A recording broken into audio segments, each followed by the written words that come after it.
Clara Whitfield pressed her palm against her empty womb and watched her mother-in-law burn every photograph of her marriage.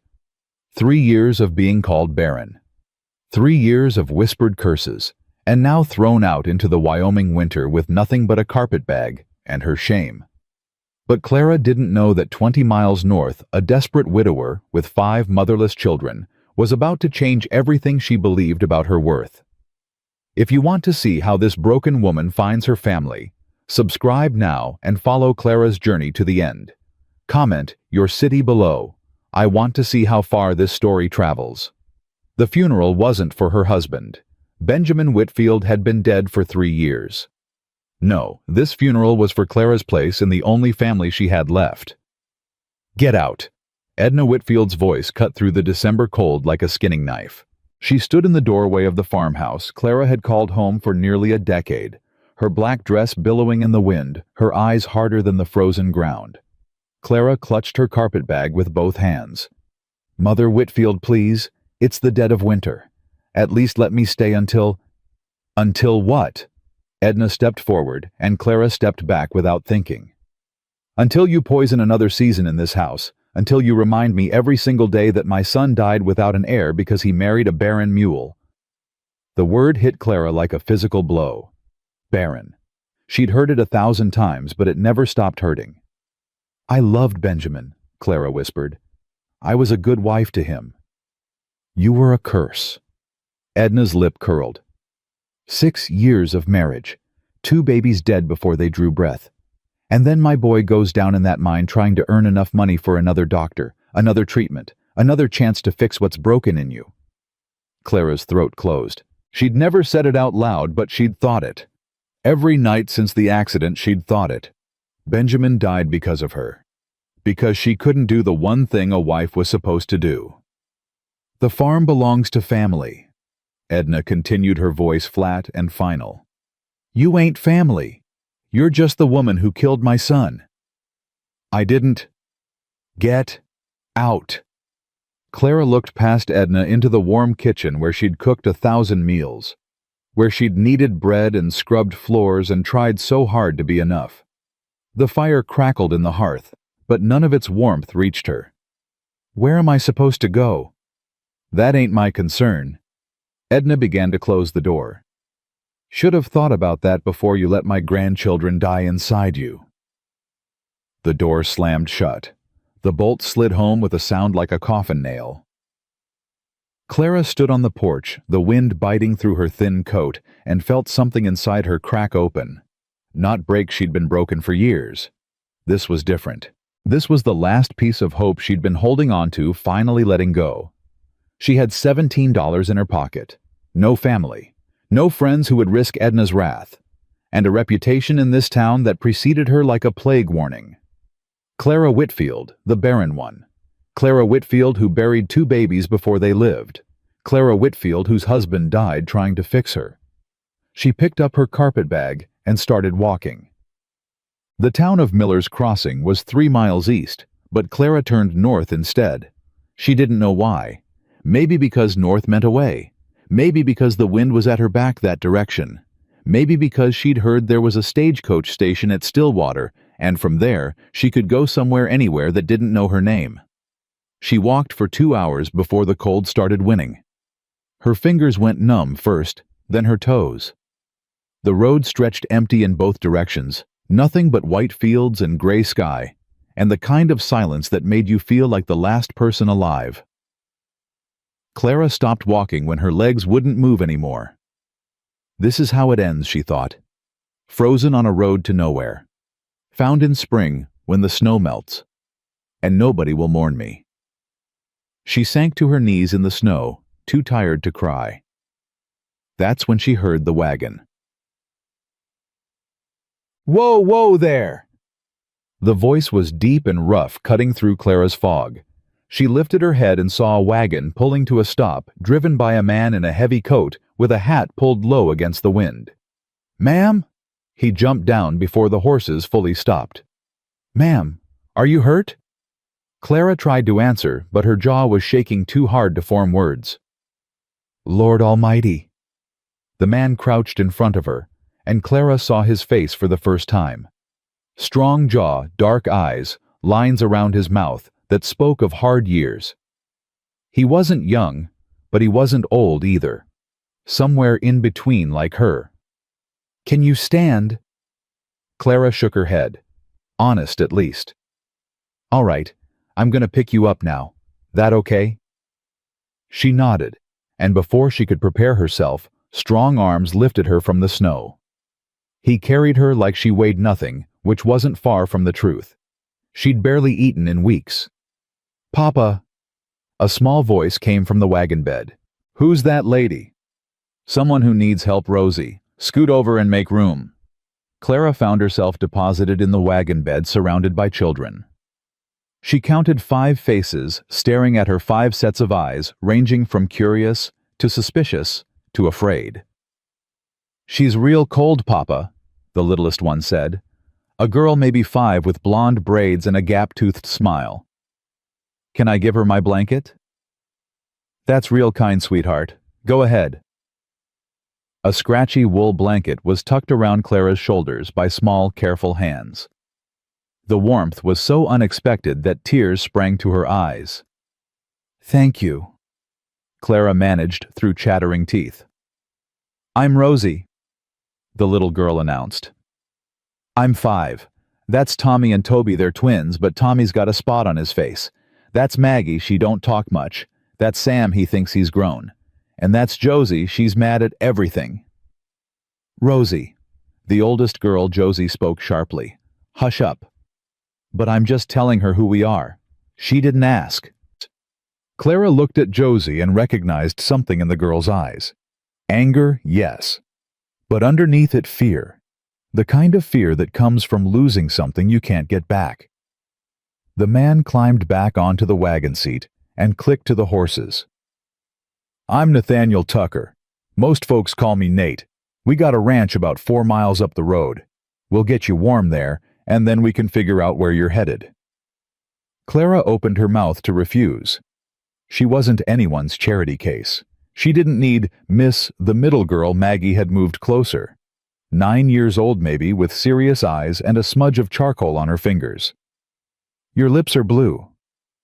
Clara touched her mouth and felt nothing. The cold had stolen even that. "Thank you," she said to Nate's back. "I'm Clara Whitfield." She saw his shoulders stiffen slightly at the name. News traveled fast in these parts. He knew, of course he knew. But he didn't turn around, didn't kick her off the wagon, just clicked to the horses again and said, "Well, Mrs. Whitfield, you picked a bad day for a walk."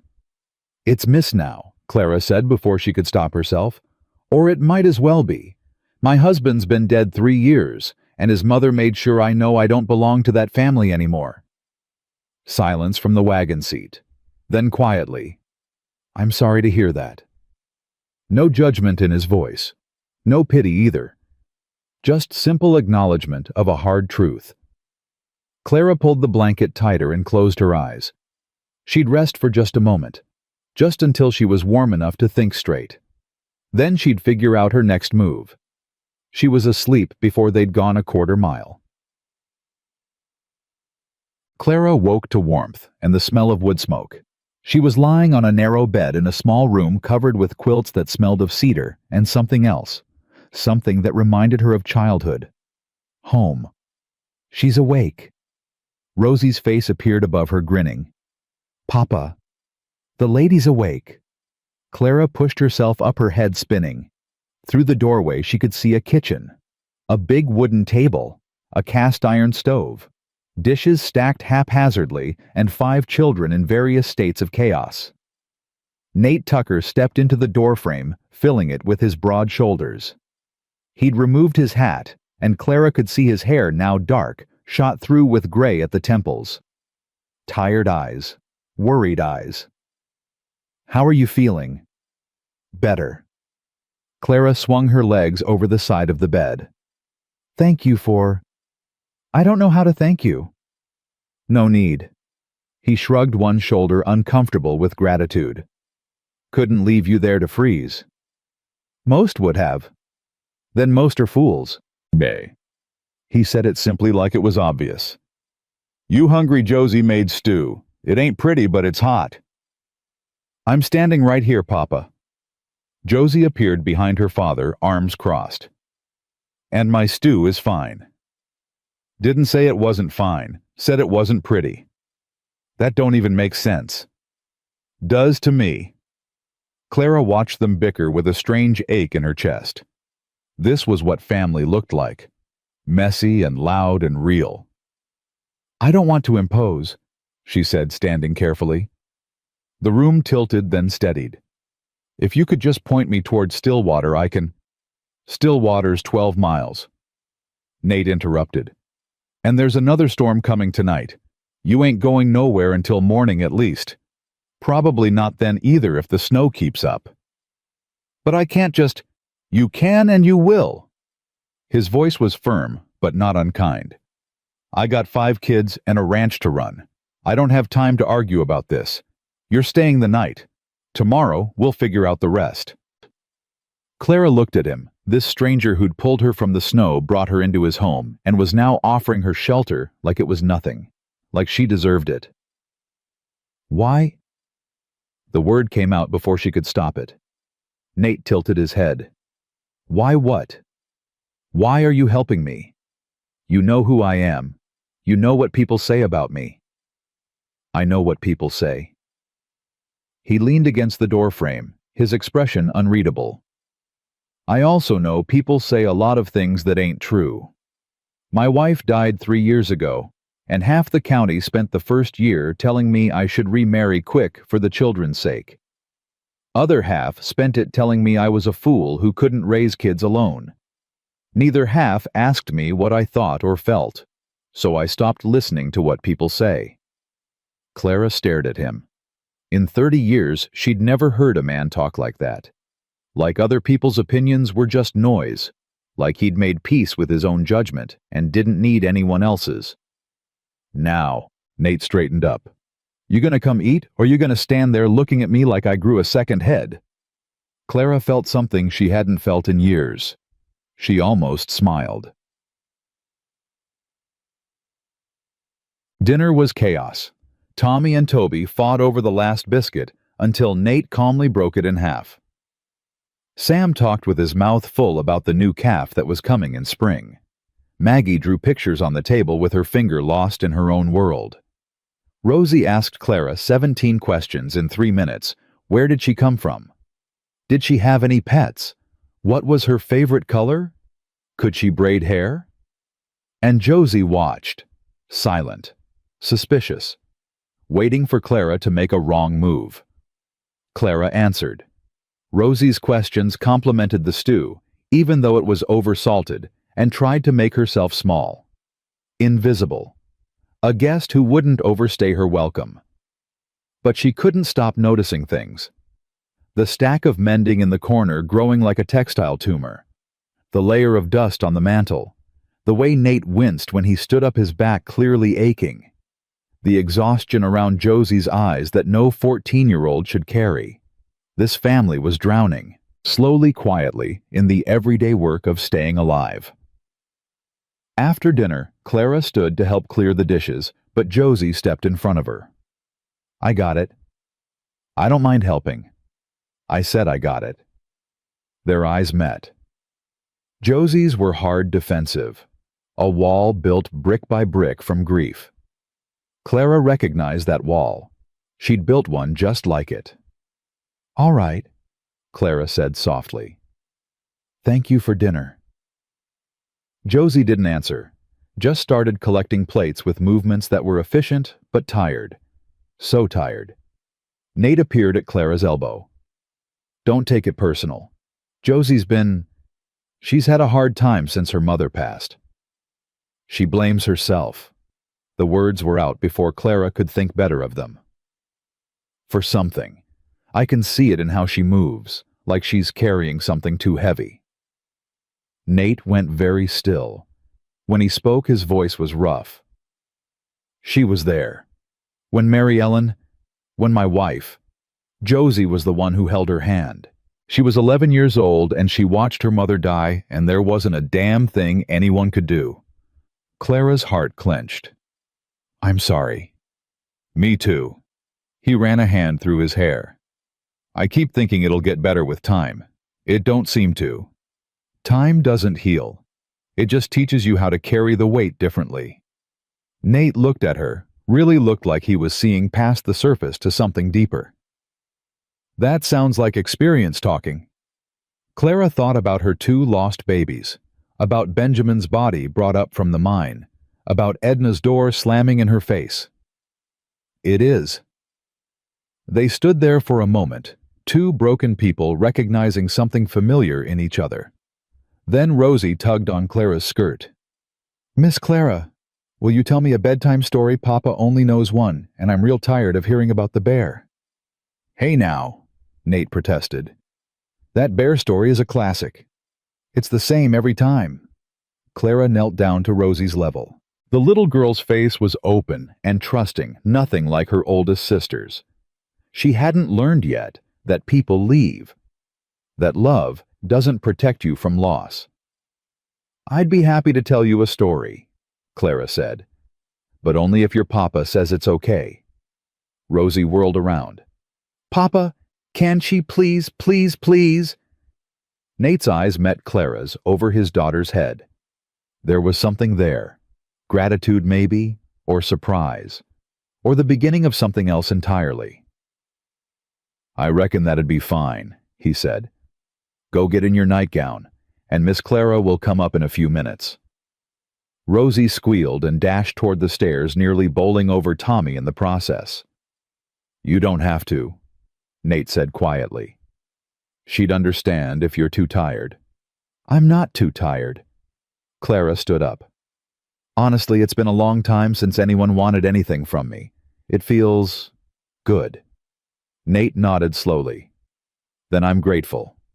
I'll show you to your room after. That little bed off the kitchen ain't much, but it's warm. It's more than I expected to have tonight. Clara paused at the base of the stairs. Mr. Tucker, thank you for everything. I don't know why you're being so kind to a stranger, but thank you. He was quiet for a long moment. Then, 3 years ago when Mary Ellen died, I was lost. Didn't know how to cook, couldn't braid hair, didn't understand why Josie was so angry all the time. A woman in town, Mrs. Blackwood, she showed up one day with a casserole and an offer to help. Didn't ask permission, just did it. Saved my life probably. Saved my kids' lives for certain. He met her eyes. I figure kindness is like that. You don't get to keep it. You just pass it on when you see someone who needs it. Clara felt tears prick her eyes. That's a good way to see the world. It's the only way that makes sense to me. He tipped his head toward the stairs. Go on now. Rosie's waiting, and she ain't known for her patience.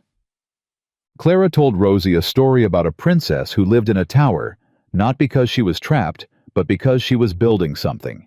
Every day she added another brick to her tower, making it stronger and taller, until one day it reached the clouds. What did she find in the clouds? Rosie asked, her eyes huge. She found other people who'd built towers too, a whole kingdom of people who'd made themselves strong by doing the hard work, and they all welcomed her home. Rosie was asleep before Clara finished, her small hand curled around Clara's finger. Clara sat there in the darkness, listening to the child breathe, and felt something she'd thought was dead forever stir in her chest. Hope. Foolish, dangerous hope. She extracted her hand gently and crept out of the room. On the landing, she nearly ran into Josie, who was standing in the shadows with her arms crossed. That was a nice story. Clara couldn't tell if it was sincere or sarcastic. Thank you. Rosie likes you. She's easy to like back. Josie was quiet for a moment. Then, how long are you staying? Just tonight. The storm's supposed to clear by morning, and I'll be out of your way. Good. Josie's voice was hard. We don't need anyone else. We're doing fine on our own. Clara looked at this girl, this child who'd been forced to grow up too fast, who'd watched her mother die and somehow kept going, who was holding her family together through sheer force of will. You're doing more than fine, Clara said quietly. You're doing something impossible, and you're doing it well. But Josie, she paused, choosing her words carefully. Being strong doesn't mean being alone. It took me a long time to learn that. I'm not you. No, you're not. Clara stepped past her toward the stairs. You're younger, which means you have time to learn it without losing as much as I did. She didn't wait for a response. She went downstairs to the small room off the kitchen, closed the door, and sat on the edge of the narrow bed. Through the thin walls, she could hear the family settling in for the night. Nate's low voice, the twins arguing, Maggie's silence, Josie's footsteps heavy with responsibility. This isn't yours, Clara told herself. These aren't your people. This isn't your home. Tomorrow she would leave. She would find her way to Stillwater, catch a stage to somewhere else and start over. Again. Alone. The way she'd always known she would end up. But tonight she would let herself pretend. She lay back on the bed, pulled the quilt up to her chin, and listened to the wind howl outside while the fire crackled in the kitchen stove. Tomorrow would come soon enough. Clara woke to screaming. She was on her feet before she was fully conscious, her heart pounding her body, moving toward the sound. The kitchen. Nate was there holding a lantern, his face pale. Sam stood beside him, eyes wide with fear. It's the twins, Sam gasped. Tommy woke up and he couldn't breathe right. Now Toby's the same way. Clara didn't think. She pushed past them and ran up the stairs. In the boys' room, Tommy and Toby lay in their beds, their small chests heaving their breaths, coming in horrible wheezing gasps. Maggie sat between them, tears streaming down her face, holding both their hands. How long? Clara demanded. I don't know. Maggie's voice broke. I heard them coughing, and then... Clara pressed her hand to Tommy's forehead. Burning hot. His lips had a bluish tint that made her stomach drop. Mr. Tucker. She didn't turn around, didn't take her eyes off the boys. I need hot water, as hot as you can get it, and every blanket in this house, and something to make steam, a pot, a kettle, anything. What's wrong with them? Nate's voice was rough with fear. Croup. Maybe worse, but we need to open their airways before we do anything else. Go. Now. He went. Clara pulled both boys into sitting positions, propping them against pillows. Maggie, I need you to be brave. Can you do that? Maggie nodded, wiping her face. Good girl. I need you to keep talking to them. Tell them a story, sing them a song, anything. They need to stay calm. When people panic, they breathe harder, and that makes it worse. What are you going to do? Clara was already moving, stripping the quilts to make room for the steam that would come. I'm going to make sure they see morning. The next 4 hours were the longest of Clara's life. She worked with a focus she didn't know she had, creating a steam tent over each boy's bed, monitoring their breathing, cooling their fevers, with damp cloths, forcing sips of water between their cracked lips. Nate brought everything she asked for without question. Josie appeared at some point, her face white, her anger forgotten. Sam and Rosie huddled together in the corner, too scared to sleep, too young to help. At 3 a.m, Tommy's breathing finally eased. At 4, Toby stopped wheezing. By dawn, both boys were sleeping peacefully, their fevers broken their color, returning to normal. Clara sat back on her heels and let herself feel how exhausted she was. How did you know what to do? Nate stood in the doorway, his face haggard, but his eyes full of something Clara couldn't name. My mother was a midwife's assistant. Clara said, her voice hoarse. I grew up helping her. Learned to recognize the sounds lungs make when they're struggling. Learned what helps and what doesn't. You saved their lives. I helped them through a bad night. The fever did most of the work. Their bodies are strong. Nate crossed the room and knelt beside her. This close, she could see the lines of worry etched around his eyes, the gray in his stubble, the weight he carried. Don't do that, he said quietly. Do what? Make yourself small. What you did tonight was remarkable. Own it. Clara met his eyes and saw something there that made her breath catch. Respect. Gratitude. And underneath it, something that looked almost like wonder. "I should go," she whispered. "The storm's past. I can make it to Stillwater by nightfall if I leave now." "Stay." The word hung between them. "Mr. Tucker." "Nate." He reached out and took her hand. His palm was warm and rough, and Clara felt the touch all the way to her bones. "My name is Nate, and I'm asking you to stay. Not forever. I'm not asking for anything you're not ready to give. But stay. At least until the boys are fully recovered. At least until—" He trailed off, and Clara saw uncertainty in his face. This strong, capable man who'd pulled her from the snow and opened his home to her, he was scared. Scared of asking for too much. Scared of being rejected. She understood that fear. She lived with it. "I have nowhere to be," Clara said slowly. "No one waiting for me." "Then be here." His grip tightened slightly. "Be here with people who need you." Clara looked around the room, at Tommy and Toby sleeping peacefully, at Maggie curled up in a chair with charcoal-stained fingers, at Sam and Rosie tangled together on the floor like puppies, at Josie standing in the doorway with an expression that wasn't quite so hard anymore. She thought about her empty womb and her dead husband and the mother-in-law who'd thrown her out like garbage. She thought about the word Barren and all the years she'd let it define her. And she thought about 5 children who needed someone and a man who was asking her to stay. "Okay," she heard herself say. "I'll stay, for now." Nate's face transformed.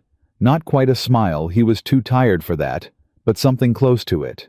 Something like hope. "For now," he repeated. "That's enough." Clara didn't know what would happen next. She didn't know if this was the beginning of something or just a temporary shelter from a storm that would eventually pass. But for the first time in 3 years, she didn't feel like running. She felt like maybe, just maybe, she'd finally found a place where she could stand still. 3 days passed before Tommy and Toby were well enough to cause trouble again. Clara knew they'd fully recovered when she caught them trying to sneak a frog into Josie's bed. She confiscated the creature, gave them her sternest look, and watched them scramble away, giggling. "You didn't tell Papa," Tommy said later, eyeing her with new respect. "Some things don't need telling, but if I catch you doing something like that again, I won't be so kind." "Yes, ma'am." The words hit Clara somewhere deep. Ma'am, like she belonged here, like she had authority. She pushed the feeling away and went back to kneading bread. The first week at Tucker's Crossing taught Clara things she hadn't expected to learn. She learned that Sam talked tough, but checked on his younger siblings 3 times a night. She learned that Maggie drew pictures of a woman with dark hair her mother Clara realized on every scrap of paper she could find. She learned that Rosie sang to herself when she was scared and that the twins communicated in a language only they understood. And she learned that Josie watched her every move like a hawk circling prey. "You're still here." Clara looked up from the mending pile to find Josie standing in the kitchen doorway. The girl's arms were crossed, her jaw set. "Your father asked me to stay until the boys recovered." "They're recovered." "I noticed." Josie stepped closer. "So when are you leaving?" Clara set down the shirt she'd been patching one of Sam's torn at the elbow. "When your father tells me I'm no longer needed." "We don't need you." "Maybe not." Clara met Josie's eyes steadily. "But I'm here anyway. And while I'm here, I'm going to help. You can fight me on that, or you can let me take some of the weight off your shoulders. Your choice." Something flickered across Josie's face. Fear, maybe. Or hope. Hard to tell with this one. "Why do you care?" "Because I know what it feels like to carry too much alone." Josie was quiet for a long moment. Then she turned and walked away without another word. Clara sighed and picked up the mending again. Progress, she told herself. Slow progress was still progress. That evening, Nate came in from the barn later than usual. His face was tight, his movements sharp. Trouble? Clara asked, ladling stew into a bowl for him. Nothing I can't handle. That's not what I asked. He looked at her, surprise flickering in his eyes. Then something like appreciation. Lost a calf today. Born too early, couldn't save it. I'm sorry. Part of ranching. He sat down heavily. Still hurts, though. Clara set the bowl in front of him and, without thinking, rested her hand briefly on his shoulder. He went still under her touch. Sorry, she said quickly, pulling away. I didn't mean... Don't apologize. His voice was rough. It's been a long time since someone... He stopped, shook his head. Never mind. Thank you for dinner. Clara retreated to the other side of the kitchen, her heart beating too fast. What was she doing? She was supposed to be leaving. She was supposed to be keeping her distance. But every day she stayed leaving got harder. The second week brought visitors. Clara was hanging laundry when the wagon pulled up. A woman about her age climbed down, followed by a man with kind eyes and weathered hands. You must be Clara, the woman said, striding forward with purpose. I'm Henrietta Blackwood. Most folks call me Hetty. This here's my husband George. Mrs. Blackwood. Clara wiped her hands on her apron. Mr. Tucker mentioned you, said you helped him after his wife passed. Did what any neighbor would do. Hetty's eyes were sharp, assessing. Heard you did some helping yourself. Those twins would have been in a bad way without you. I just did what needed doing. Hetty exchanged a look with her husband.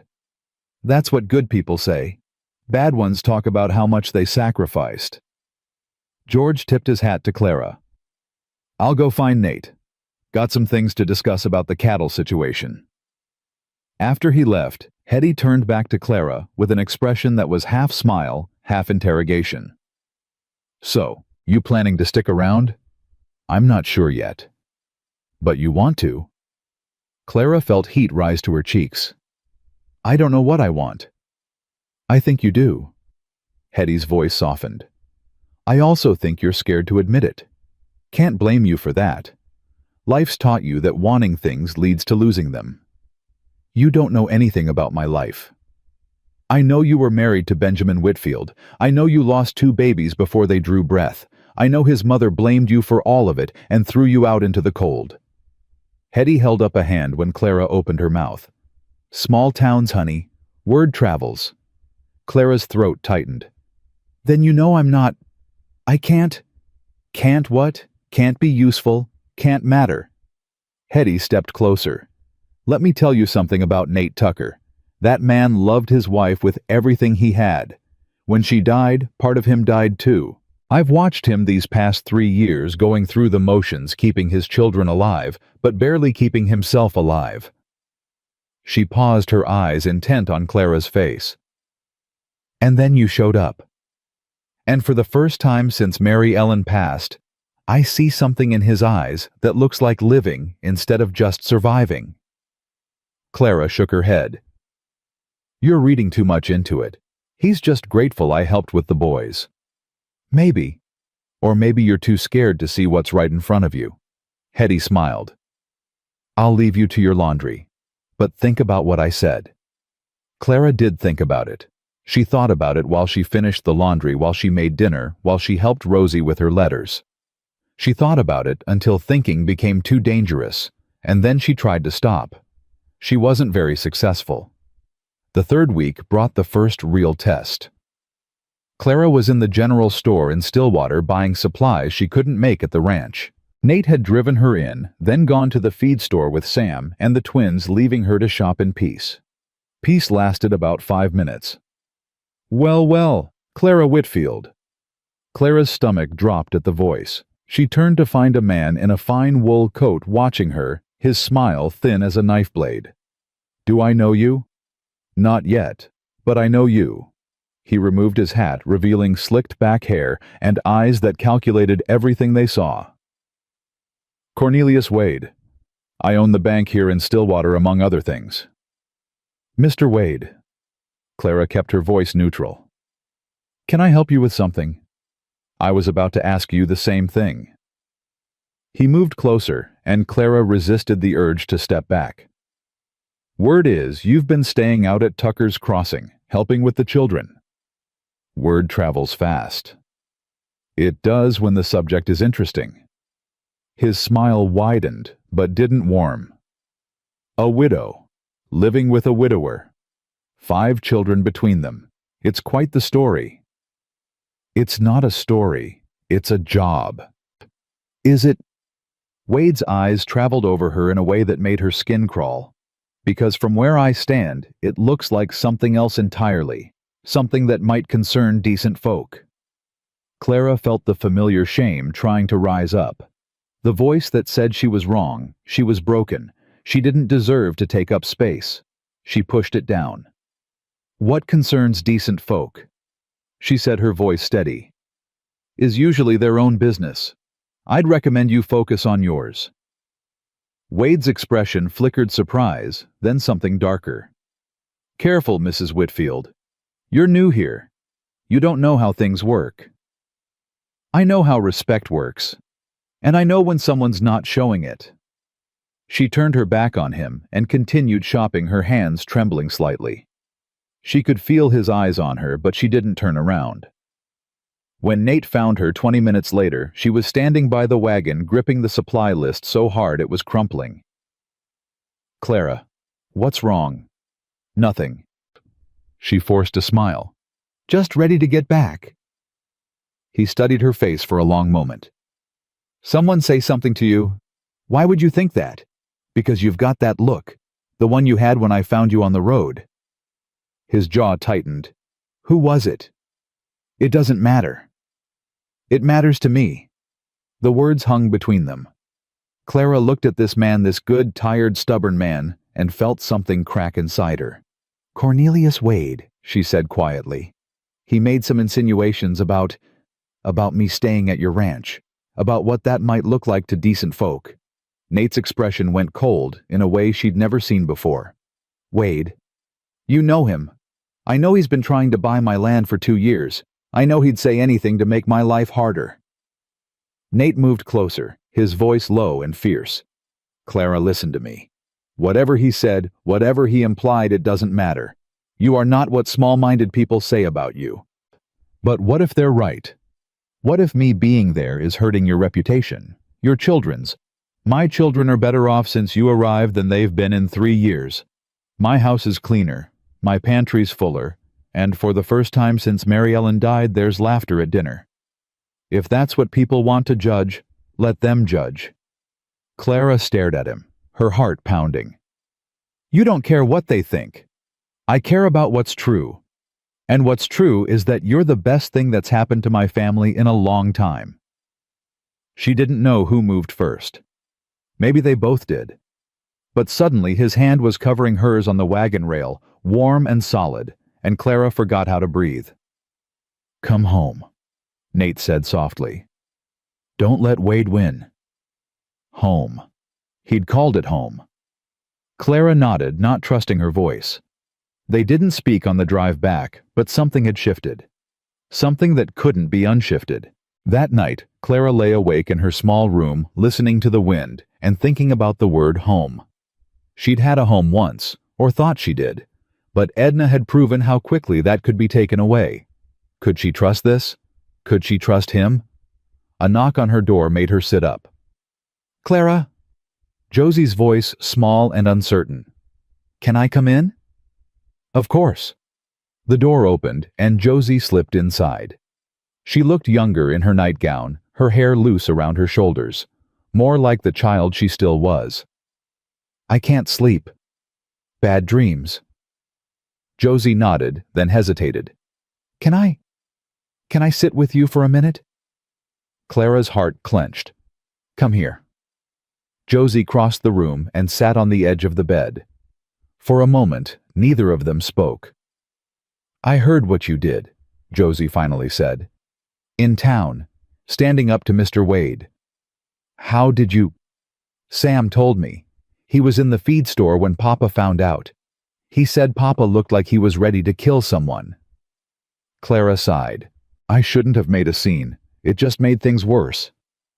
No, Josie's voice was fierce. You stood up for yourself. That's not making things worse. That's...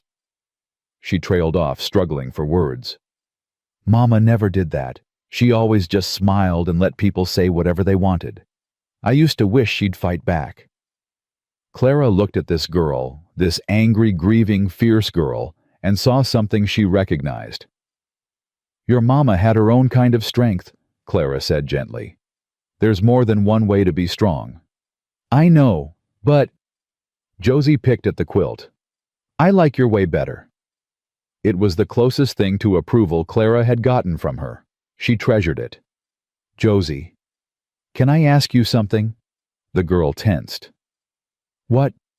Your father said you were there when your mother died, that you held her hand. Silence, then barely audible. Yeah. That was brave of you, braver than most grown people would be. It wasn't brave, Josie's voice cracked. I was scared. I couldn't do anything. She was bleeding and crying and asking for Papa and he wasn't there and I couldn't make it stop. The words tumbled out like water from a broken dam. Clara pulled Josie close and the girl didn't resist. She told me to take care of them. Josie sobbed into Clara's shoulder. She said, take care of your brothers and sisters, Josie. Promise me. So I promised.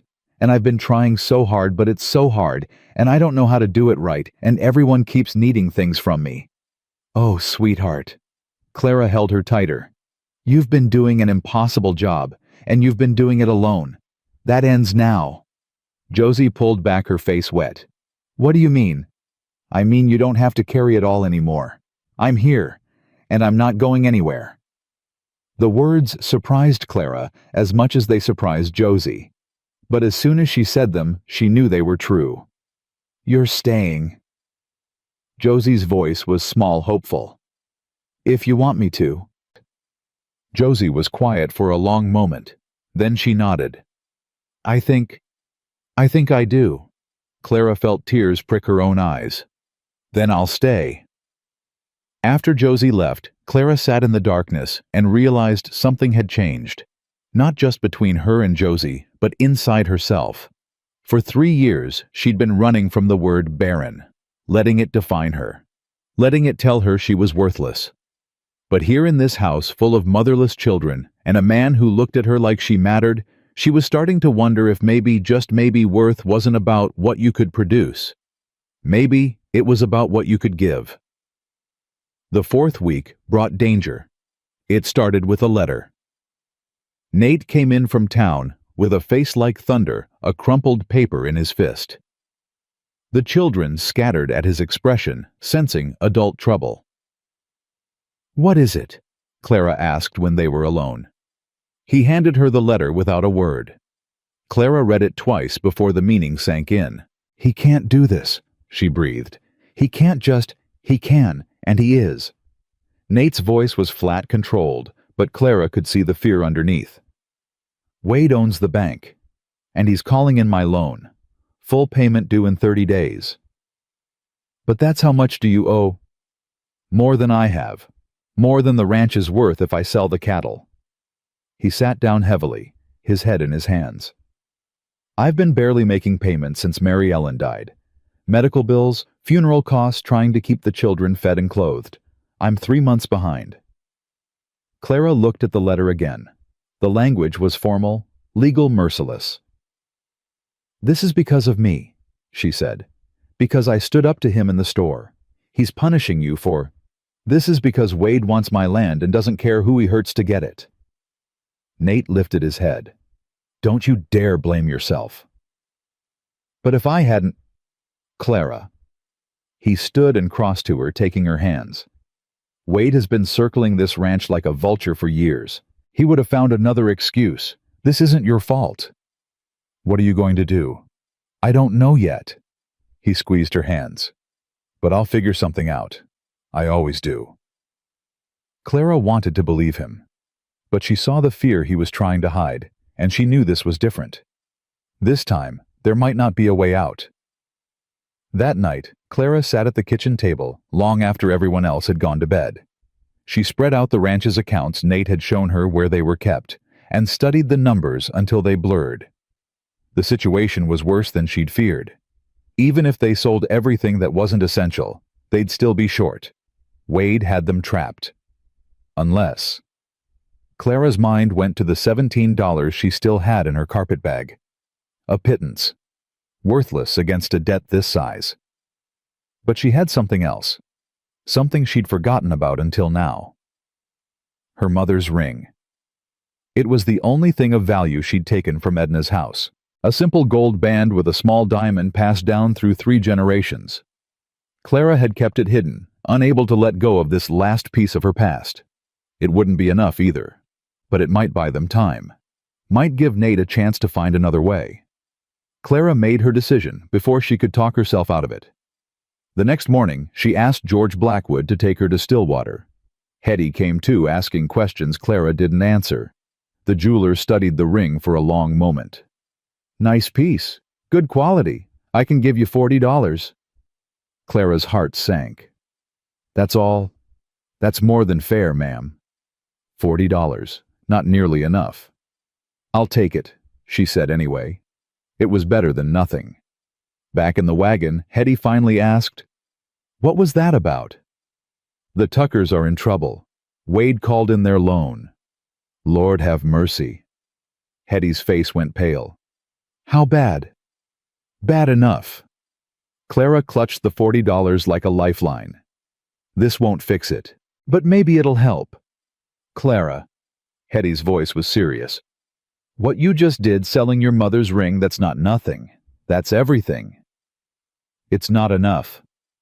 "Maybe not, but it shows what you're willing to give, and that matters. That matters more than you know." When they returned to the ranch, Clara found Nate in the barn, his face drawn. She pressed the money into his hand before he could speak.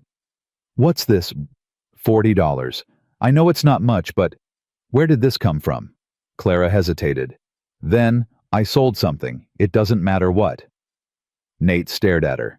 "Clara, don't argue with me. Take it. Use it. It's not enough to fix everything, but it might be enough to buy time." He looked at the money in his hand, then back at her face. Something moved in his expression, something deep and powerful. "You sold something that mattered to you," he said slowly. "For us. For you. All of you." "Why?" Clara's throat tightened. "Because you're worth it. Because these children are worth it.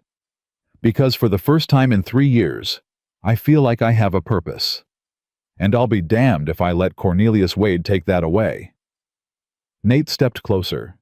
Close enough that she could feel the warmth of his body, see the flecks of gold in his brown eyes.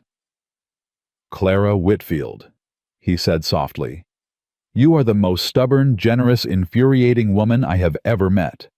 Is that supposed to be a compliment? It's supposed to be the truth." His hand came up to cup her cheek. "And the truth is, I don't know what I did to deserve you showing up in my life.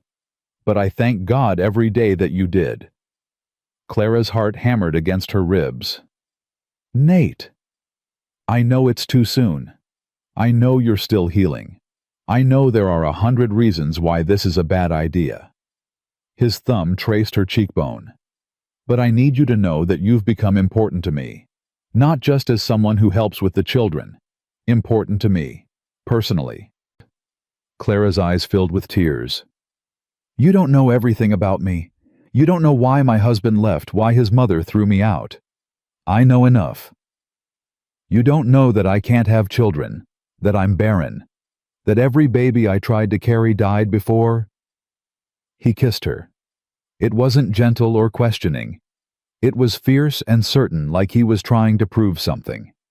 Like he was saying with his lips what words couldn't capture. When he pulled back, his forehead rested against hers.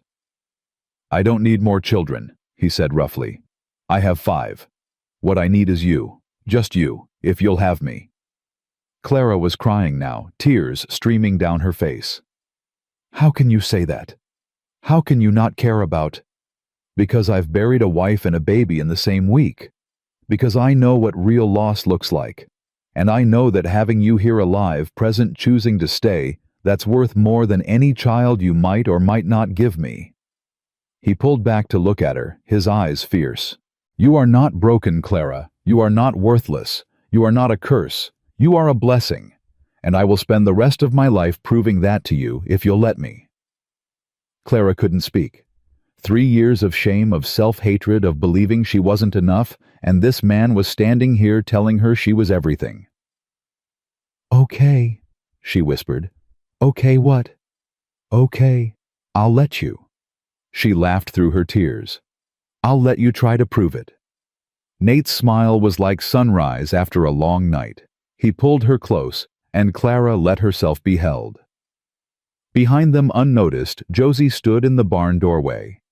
She watched her father hold this woman who had changed everything, and for the first time in 3 years, she didn't feel angry about it. She felt something else entirely. She felt hope. But hope, Josie knew, was dangerous. And the danger wasn't over. Because across town, Cornelius Wade was reading a letter of his own. A letter that contained information about Clara Whitfield. Information that could destroy everything she'd built. And Wade was smiling. The thing about hope is that it makes you vulnerable. It opens doors you'd kept locked for good reason. It makes you believe that maybe, just maybe, things might work out. Clara had forgotten how dangerous hope could be. She was about to remember. The next morning started like any other. Clara woke early, made breakfast, roused the children. But something had changed. The air felt different. The children seemed to sense it too, kept looking between her and their father with knowing eyes. "Are you and Papa sweethearts now?" Rosie asked during breakfast, her voice carrying across the table. Sam choked on his biscuit. The twins giggled. Maggie looked up from her drawing with interest. Josie went very still. Clara felt heat flood her face. "Rosie, that's not—" "Yes," Nate said calmly. Every eye at the table turned to him. "Yes, we are." He continued, spreading butter on his bread like he hadn't just upended everything. "Clara and I care about each other. I wanted to talk to you all about it properly, but since Rosie brought it up, yes. If Clara agrees, I intend to court her proper. And maybe someday ask her to marry me." Silence. Then Rosie squealed with delight. Tommy and Toby started arguing about whether they'd have to call Clara Mama. Sam tried to look unaffected, but couldn't hide his grin, and Maggie reached across the table to squeeze Clara's hand. Only Josie remained silent, her expression unreadable. "Josie." Nate's voice was gentle. "I know this is a lot. If you need time." "I don't need time." Josie stood up abruptly. "I need to feed the chickens." She was gone before anyone could respond. Clara started to rise. "I should talk to her." "Give her a minute," Nate said. "She's processing. She'll come around." But Clara wasn't so sure. She'd seen something in Josie's eyes that worried her. Not anger exactly. Something closer to fear. She found Josie in the chicken coop an hour later, sitting on an overturned bucket with tears streaming down her face. "Josie." The girl looked up, then quickly away. "I'm fine." "You're not fine. Talk to me." Josie was silent for so long that Clara thought she wouldn't answer. Then, in a voice barely above a whisper, "I watched my mama die, and now I'm supposed to just let someone else take her place." Clara's heart broke. She knelt down in front of Josie, ignoring the dirty straw. "I'm not taking your mama's place. No one can do that. She was your mother, and she loved you, and nothing will ever change that." "Then what are you doing?" "I'm making a new place." Clara reached for Josie's hand. Not her place, a different one. One that exists alongside her memory, not instead of it. Josie's tears fell faster. "What if I can't do that? What if I can't love you without feeling like I'm betraying her?" "Then we take it slow as you need." Clara squeezed her hand. "Josie, I'm not asking you to call me Mama. I'm not asking you to forget her. I'm just asking you to let me be here, to let me help, to let me love your father without feeling like you have to choose between us and her." Josie looked at her, really looked, and Clara saw the moment something shifted. You really love him. My papa. I think I'm starting to. Yes. And you'll stay, even when it gets hard. Even when the town talks bad about us. I'll stay. Josie was quiet for another long moment. Then she nodded. Okay. Okay. Okay, you can court my papa. A tiny smile tugged at Josie's lips. But if you hurt him, I'll make your life miserable. Clara laughed, relief flooding through her. I believe you. They walked back to the house together, and something had healed between them. Not completely healing takes time, but the beginning of something new. Clara didn't know that by nightfall, everything would change again. She didn't know that Cornelius Wade had found her secret, and she didn't know that the greatest test of this new love was only hours away. The wagon ride to church that Sunday morning felt different. Clara sat beside Nate on the front seat, the children packed into the back, and for the first time since arriving in Stillwater, she didn't feel like hiding. Josie had helped her pin up her hair. Rosie had picked Wildflower's dead ones, mostly given the season, and insisted Clara wear one in her buttonhole. Even Sam had grunted something that might have been approval when she came downstairs.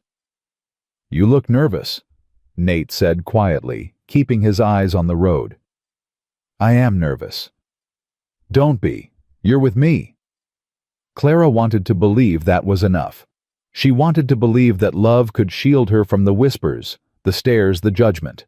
But 3 years of being the town pariah had taught her otherwise. The church was already filling when they arrived. Clara felt eyes on her the moment she stepped down from the wagon. Mrs. Prudence Ashford, the widow who'd been circling Nate for 2 years, watched from the doorway with an expression that could curdle milk. Steady, Nate murmured, offering Clara his arm. She took it, lifted her chin, walked forward. They made it halfway down the aisle before the whispers started. That's her, the Whitfield woman. Living out there with him and those children. Shameful. I heard she was barren, killed 2 babies before they could be born. Clara's step faltered. Nate's hand covered hers on his arm, warm and steady. Keep walking, he said softly. They can't hurt you unless you let them. They found a pew near the back. The children filed in, Josie positioning herself deliberately next to Clara. A small act of solidarity that meant everything. The service began. Clara tried to focus on the hymns, the prayers, the familiar rhythms of worship. But she could feel the weight of attention pressing on her from all sides. Then Cornelius Wade stood up. Reverend Morrison. Wade called out, his voice cutting through the quiet. Before we continue, I believe there's a matter of community concern we should address. The Reverend frowned. Mr. Wade, this is hardly the time. I think it's exactly the time. Wade turned to face the congregation, and Clara's blood ran cold at the triumph in his eyes. We have among us today a woman of questionable character, a woman who has inserted herself into a vulnerable family, a woman whose past raises serious questions about her fitness to be around children. Nate was on his feet before Wade finished speaking. Wade, you're out of line. Am I? Wade pulled a folded paper from his coat pocket. I have here a letter from Miller's Crossing, from a Mrs. Edna Whitfield. Perhaps some of you know the name. Clara stopped breathing. This letter contains some very interesting information about the woman calling herself Clara Whitfield. Wade's smile was a blade. Information I think this community deserves to hear. You have no right. Nate started forward, but George Blackwood grabbed his arm. Don't, George hissed. That's what he wants. A scene. She's not just barren. Wade continued, his voice carrying to every corner of the church. According to Mrs. Whitfield, Clara deliberately caused her own miscarriages, took herbs, visited questionable practitioners, did everything in her power to murder her unborn children rather than give her husband the heirs he deserved. The gasp that went through the congregation was like a physical wave. Clara's world tilted. She gripped the pew in front of her, unable to move, unable to breathe. "That's a lie," she heard herself say. Her voice sounded distant, strange. "That's not what happened." "Isn't it?" Wade turned to face her, and she saw the malice there, the calculated cruelty. "Mrs. Whitfield seems quite certain. She writes that you confessed to her yourself, that you couldn't bear the thought of motherhood, that you—" "I said that's a lie." Clara was standing now, though she didn't remember rising. Her whole body was shaking. "I wanted those babies. I wanted them more than anything in the world. And when I lost them—" Her voice broke. "When I lost them, it destroyed me. Edna Whitfield is a bitter, hateful woman who blamed me for her son's death. Nothing she says about me is true." "A convenient denial," Wade said smoothly. "But who are we to believe a grieving mother or the woman who benefited from her son's death?" "Benefited?" Clara laughed, and the sound was raw with pain. "I was thrown out with nothing. I nearly froze to death on the road. If that's benefit, I'd hate to see suffering. And yet here you are." Wade gestured expansively. "Warm and comfortable in another man's house, playing mother to another woman's children. Quite the recovery, wouldn't you say?" Nate stepped forward, his face dark with fury.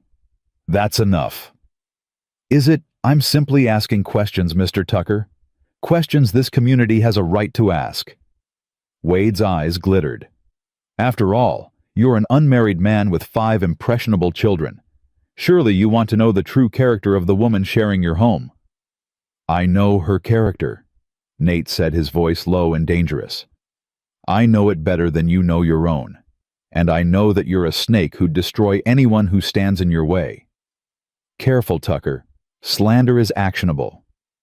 Truth isn't slander." Nate moved to stand between Clara and the rest of the congregation. "This woman saved my son's lives. She's cared for my children when no one else would.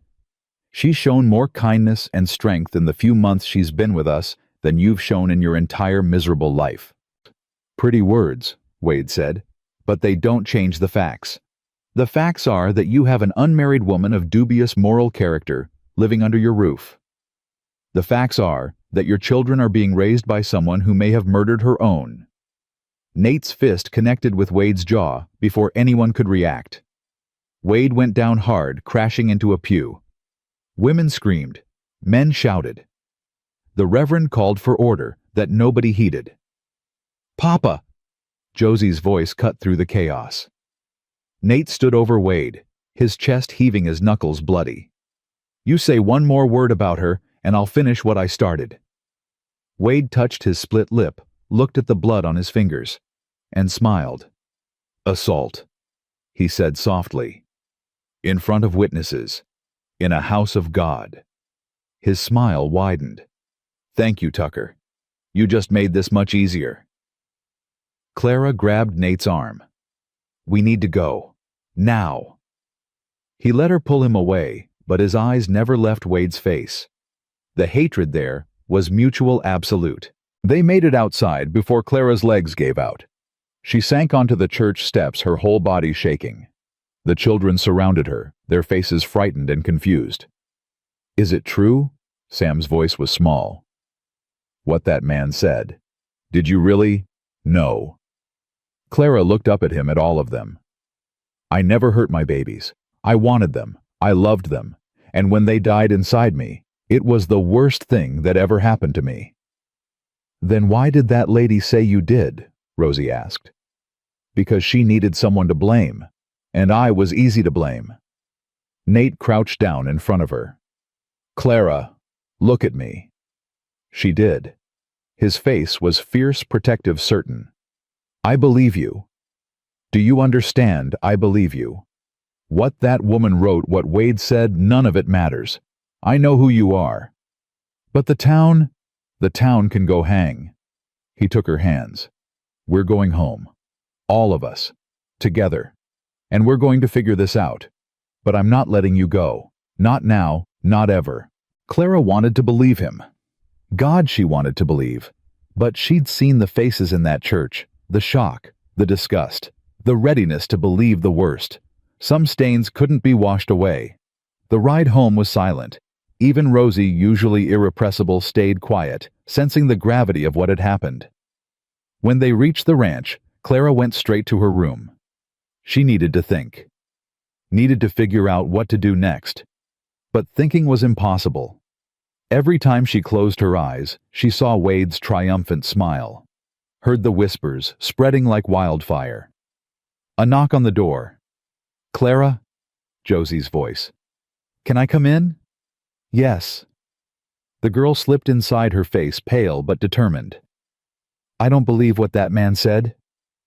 "Thank you. I mean it." Josie sat on the edge of the bed. "I've watched you with the little ones, the way you hold them when they're scared, the way you make sure everyone's fed before you eat. Someone who didn't want children wouldn't do that." Clara's eyes filled with tears. "Sometimes people become different from who they were. Maybe, but I don't think so." Josie hesitated, then reached out and took Clara's hand. "When Mama died, I thought I'd never stop hurting. I thought the pain would kill me, but it didn't. It just changed me, made me harder, made me scared of losing anyone else. And now I'm still scared." Josie's grip tightened. "But I'm more scared of losing you than I am of loving you." Clara broke. She pulled Josie into her arms and sobbed great wrenching sobs that came from somewhere deeper than grief. She cried for her lost babies, for her ruined marriage, for all the years of shame and self-hatred. And Josie held her this child who'd lost so much, offering comfort she barely had to give. "I'm sorry," Clara gasped when she could speak again. "I'm so sorry. You shouldn't have to—" "Stop." Josie pulled back, her own eyes wet. "Stop saying sorry. Stop acting like you don't deserve us." She almost smiled. "You're stuck with us now, the whole messy lot, so you might as well accept it." For the first time since the church, Clara felt something like hope. But hope, as she'd learned, was dangerous. The knock came 3 hours later. Clara was in the kitchen mechanically preparing dinner when she heard voices outside. Angry voices. She reached the door just as Nate opened it. Sheriff Jacob Brennan stood on the porch, his expression grim. Behind him, 2 deputies waited with their hands on their guns. "Nate Tucker," the sheriff said formally. "I'm here to arrest you for assault and battery against Cornelius Wade." "This is ridiculous." Nate didn't move. "Wade provoked me. He was spreading lies about—" "I'm not here to argue the case. I'm here to take you in." Brennan's voice softened slightly. "Come quietly, Nate. Don't make this harder than it needs to be." "Papa." Rosie appeared in the doorway, her eyes huge. "Papa, where are they taking you?" Nate knelt down to her level. "It's okay, sweetheart. There's been a misunderstanding. I have to go with the sheriff for a little while, but I'll be back soon. Promise." He hesitated just a fraction of a second, but Clara saw it. "I promise." Clara stepped forward. "Sheriff Brennan, surely there's another way to handle this. The children?" "I'm sorry, ma'am." Brennan looked genuinely regretful. "Wade's pressing charges. My hands are tied." "And the bail?" "Judge sets that tomorrow morning. Until then, Nate stays in the jail." Tomorrow morning. A whole night with the children, alone with the town, thinking the worst of her, with Wade circling like a vulture. Nate turned to her. "Clara, listen to me. Take care of the children. Don't let them worry. And don't—" He stopped, his jaw tightening. "Don't leave. Promise me you won't leave." "I won't leave. Promise me." She met his eyes. "I promise." He kissed her then in front of the sheriff and the deputies and all 5 of his children.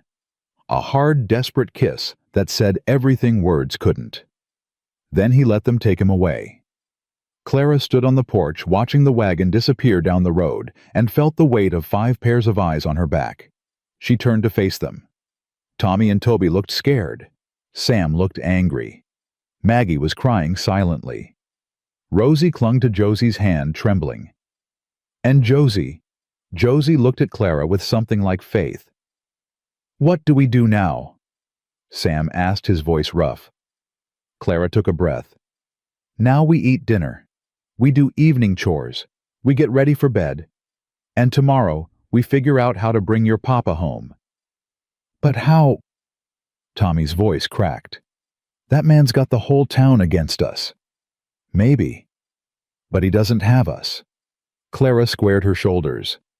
Your papa taught me something important. He said kindness is like a debt, you pass it on when you see someone who needs it. Well, we've been kind to people. We've helped our neighbors, and tomorrow we're going to find out if any of that mattered. She didn't know if it would work. She didn't know if anyone would stand up for them against a man as powerful as Wade. But she had to try. The night was long. Clara barely slept, lying awake in her narrow bed, listening to the children toss and turn in their rooms above her.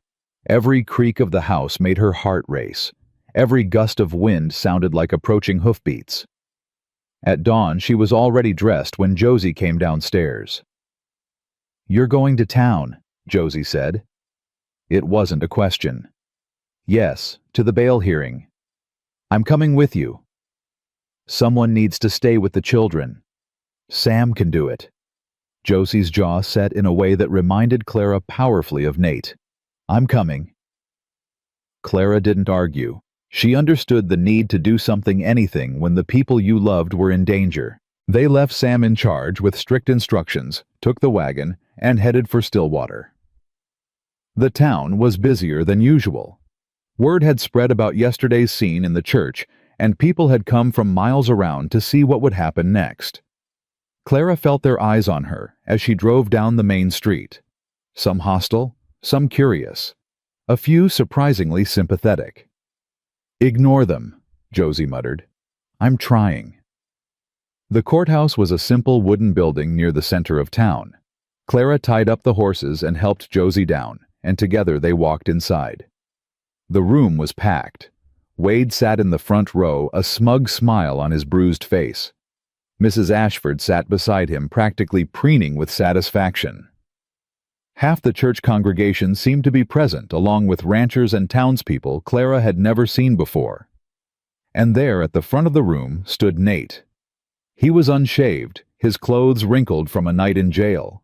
But when he saw Clara, something in his face relaxed, like he'd been afraid she wouldn't come.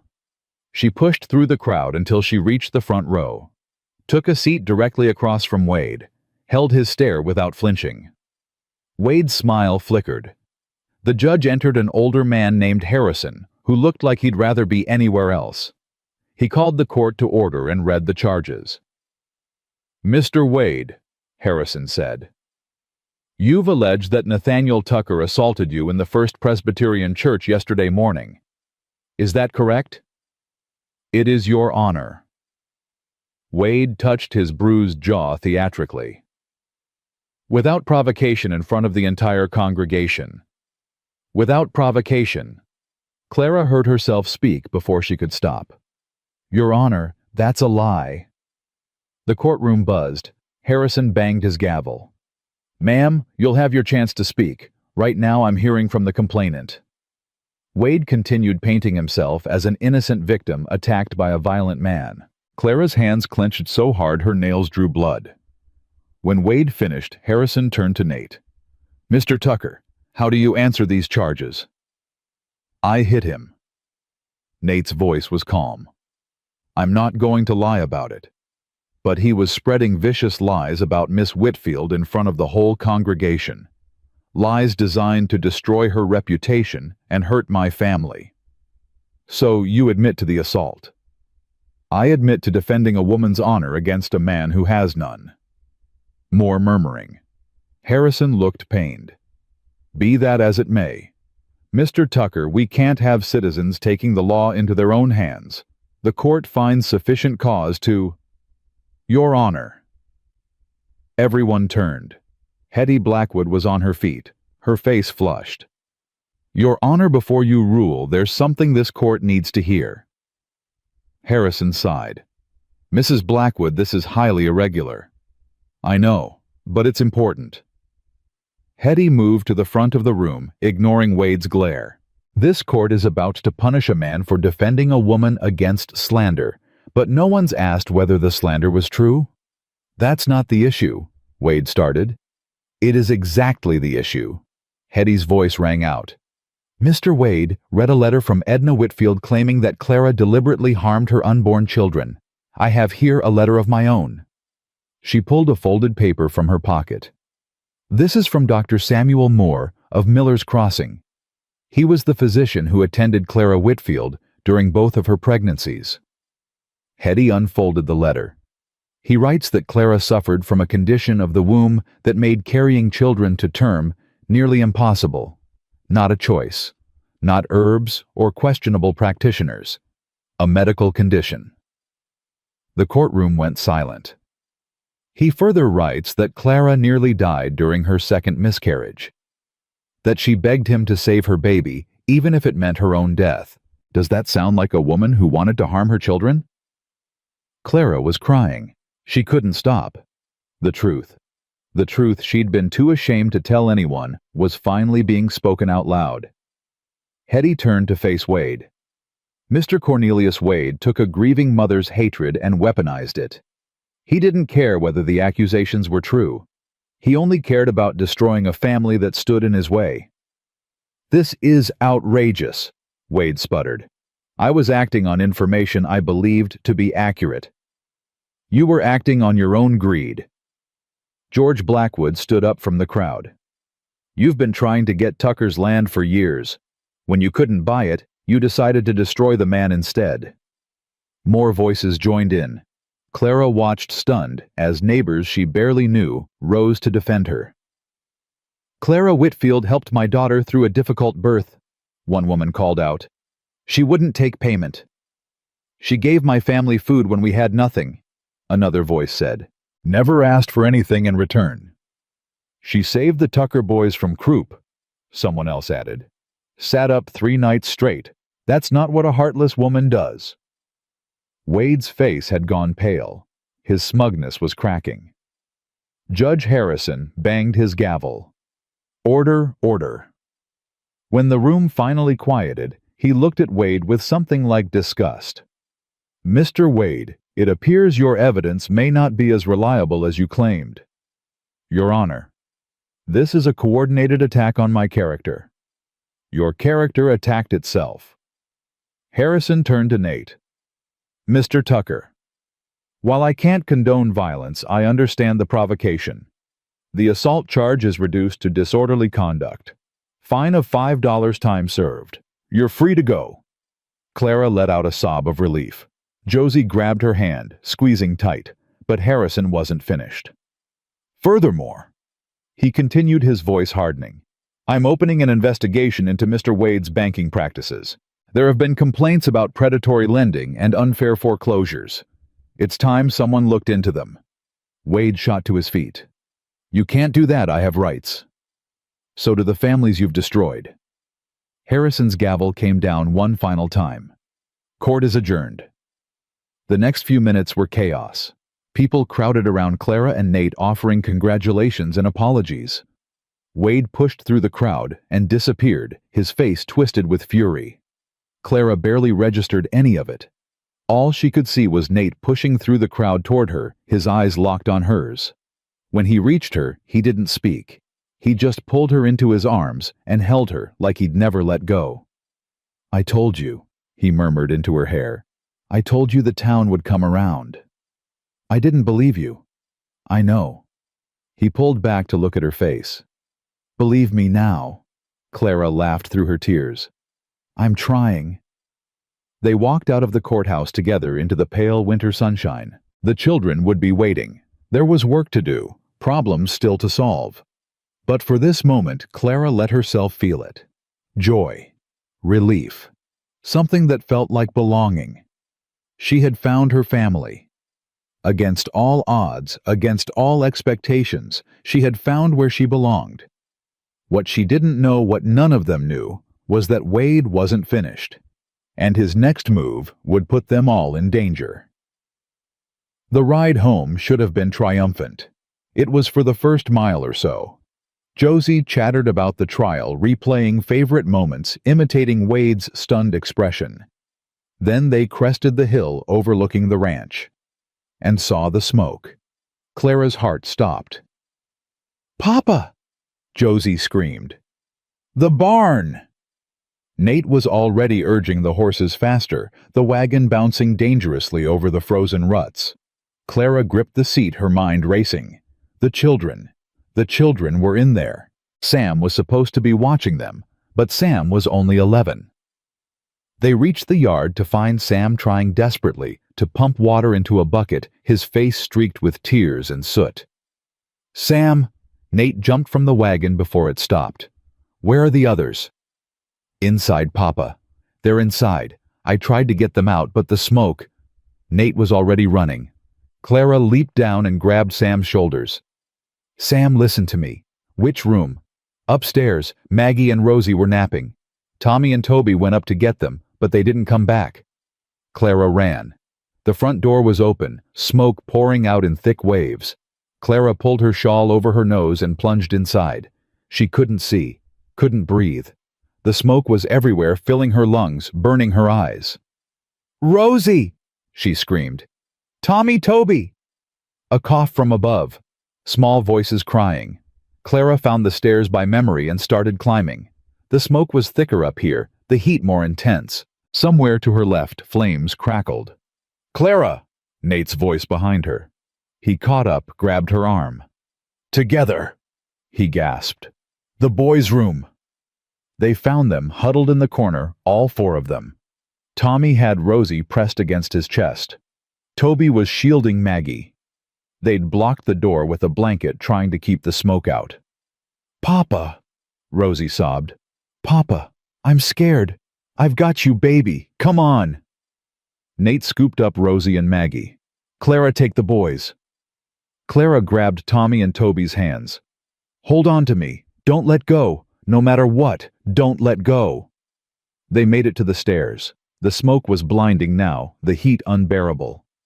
Clara could hear the fire roaring somewhere close, too close. 3 steps down. 5. 7. Toby stumbled. Clara caught him, hauled him up, kept moving. They burst out the front door into cold, clean air. Clara collapsed on the frozen ground, the boys tumbling beside her, all of them coughing and gasping. "Is everyone out?" Sam was there, his face wild. "Is everyone? Everyone's out." Nate set down the girls and did a frantic head count. "Everyone's here. We're all here." Clara looked back at the house. The fire was spreading fast, eating through the upper floor. The home Nate had built with Mary Ellen. The home where 5 children had been born and 1 mother had died. Gone. It would all be gone. "The barn." Clara gasped. "The animals." "Miguel and Ezra are getting them out." Nate's voice was hollow. "We'll save what we can." "How did this happen?" No one answered. But Clara saw something in Nate's eyes, a terrible certainty. She looked toward the road, saw the fresh hoofprints in the snow leading away from the ranch. Wade. This was Wade's revenge. "Nate." "I know." His voice was barely controlled. "I know." "What do we do?" He looked at his children huddled together in the yard, at the house burning behind them, at the life they'd built turning to ash. Then he looked at Clara. "We survive," he said. "We survive and then we fight." The fire burned for 3 hours before the neighbors arrived with enough water to put it out. By then the upper floor was gone. Most of the children's things. Most of the memories. But the family survived. All of them. Together. And as Clara stood in the yard covered in soot holding Rosie in her arms, while Maggie clung to her skirt, she understood something she'd never understood before. Home wasn't a building. It wasn't walls and floors and a roof over your head. Home was this. These people. This love. This stubborn, beautiful refusal to give up. Wade had taken their house, but he hadn't taken their home, and he never would. The Blackwood barn became their shelter that first night. Hetty had beds made up before they even arrived, and George had a fire roaring in the old potbelly stove. "It ain't much," Hetty said, pressing warm blankets into Clara's arms. But it's dry and it's safe. It's everything. Clara's voice broke. Thank you. The children were quiet, shell-shocked. Rosie hadn't let go of Clara's hand since the fire. Tommy and Toby sat pressed together, their usual mischief extinguished. Maggie clutched a piece of charred paper, the only remnant of her drawings she'd managed to save. Sam stood apart from the others, his face hard. Clara recognized that expression. Guilt. She went to him while Nate talked with George. This wasn't your fault. Sam's jaw tightened. I was supposed to be watching them. You were. And when the fire started, you got help. You did exactly what you should have done. I should have smelled it sooner. Should have... Sam. Clara gripped his shoulders, forcing him to look at her. Your brothers and sisters are alive because of you. Don't let anyone, especially yourself, tell you different. His eyes filled with tears he was too proud to let fall. Yes, ma'am. That's my brave boy. The words slipped out before Clara could stop them. My boy. Like he was hers. Sam didn't correct her. Instead, something in his face softened, and he let her pull him into a hug. Across the barn, Nate watched them. When Clara met his eyes, she saw gratitude there, and something deeper, something that looked like family. The next morning brought visitors. Clara was helping Hetty with breakfast when the first wagon pulled up. Then another, then 3 more. What's happening? Clara asked, watching through the barn window. Hetty smiled. Neighbors. They came from farms and ranches across the valley. Families Clara had helped, strangers she'd never met, people who'd heard about the fire and wanted to do something. They brought food, blankets, clothes for the children, tools, building supplies, everything a family would need to start over. I don't understand, Clara whispered to Nate as they watched the parade of generosity. Some of these people were at the church. They heard what Wade said about me. They also heard Hetty's response. Nate put his arm around her shoulders. And they saw what kind of man Wade really is. People ain't always quick to act, but they ain't blind either. By midday, the yard was full of volunteers. Men were already heading to the burned ranch to assess the damage. Women organized supplies and took turns minding the children. Sheriff Brennan arrived just after noon. Nate met him in the yard, his posture tense. Sheriff? Tucker. Brennan dismounted, his expression serious. Got some news about the fire. Thought you'd want to hear it direct. Clara moved closer, her heart pounding. My deputies found evidence of arson, Brennan said. Kerosene-soaked rags near the back of the house, and we found tracks. Fresh tracks leading from your property toward town. Wade. Nate's voice was flat. Can't say for certain yet. But I've got witnesses who saw a man matching his description riding hard toward your place yesterday afternoon. And when we went to question him this morning... Brennan paused. He was gone. Gone. Packed up and left in the night. Took whatever cash he could lay hands on from the bank and ran. Clara felt something loosen in her chest. Gone. Wade was gone. But Nate's expression remained hard. So he gets away with it. Burns our house, nearly kills my children, and just rides off. Not necessarily. Brennan's voice sharpened. I've sent word to every sheriff's office in the territory. Wade's wanted for arson, attempted murder, and embezzlement. He won't get far. And if he does, then at least he's out of your life, out of this town. Brennan looked at Clara, then back at Nate. Sometimes that's got to be enough. It wasn't enough. Clara could see it in Nate's face. But it was something. After Brennan left, Clara found Nate standing alone behind the barn, staring at nothing. He's right, you know, she said softly. Wade's gone. We're safe. Are we? Nate turned to face her. A man like Wade doesn't give up. He doesn't just run and never come back. He waits. He plans. He finds another way to hurt you. Then we'll be ready. How our house is gone. Half our savings went to fighting his lawsuit. The loan's still hanging over us. Even with Wade gone, the bank will just send someone else to collect. We'll find a way. Clara. He stopped, his voice cracking. I promised to take care of you. Promised to give you a home. And look what I've done instead. Brought you nothing but trouble and loss. Clara stepped closer, close enough to touch his face. You brought me a family. You brought me children who need me and a man who loves me. That's not nothing, Nate Tucker. That's everything. I'm scared. The admission seemed to cost him. I've lost so much already. Mary Ellen, my home. And now I'm scared I'm going to lose you too. I'm not going anywhere. You should. You should take what's left of your savings and get on a stage to somewhere better. Somewhere without a broken-down cowboy and 5 wild children and... Clara kissed him. It was the first time she'd initiated. The first time she'd reached for him instead of waiting to be reached for. And when she pulled back, his eyes were wide with surprise. I love you, she said. I love your broken-down ranch and your wild children and your stubborn, self-doubting heart. And I'm not leaving. So stop asking me to. For a long moment, Nate just stared at her. Then a sound escaped him, half laugh, half sob. God, woman, what did I do to deserve you? Nothing, that's the point. You don't have to deserve love. You just have to accept it. He pulled her close, buried his face in her hair. I accept it. Lord help me, I accept it.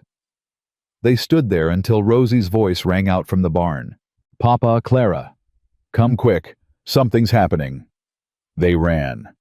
Inside the barn, a crowd had gathered. George Blackwood stood at the center holding a piece of paper and looking like he'd seen a ghost. What is it? Nate pushed through. What's wrong? Nothing's wrong. George's voice was strange, thick with emotion. Nothing's wrong at all. He handed the paper to Nate. This just came from the Territorial Bank office.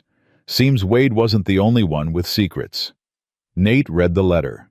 His face went pale, then red, then pale again. This can't be right. It's right. I verified it myself before bringing it over. What is it? Clara's heart was racing. Nate, what does it say? Nate looked at her, his eyes bright with unshed tears. Wade's loan. The one he was using to take our land. He swallowed hard. It wasn't legal. Wade forged documents, inflated the amounts, charged interest he wasn't entitled to. According to this letter, we don't owe the bank anything. In fact, he laughed a disbelieving sound. They owe us restitution for Wade's fraud, enough to rebuild the house twice over. The barn erupted. Clara couldn't breathe, couldn't think. After everything, after all the fear and struggle and loss, they were free. It gets better, George said over the noise. The bank's selling off Wade's assets to cover what he stole.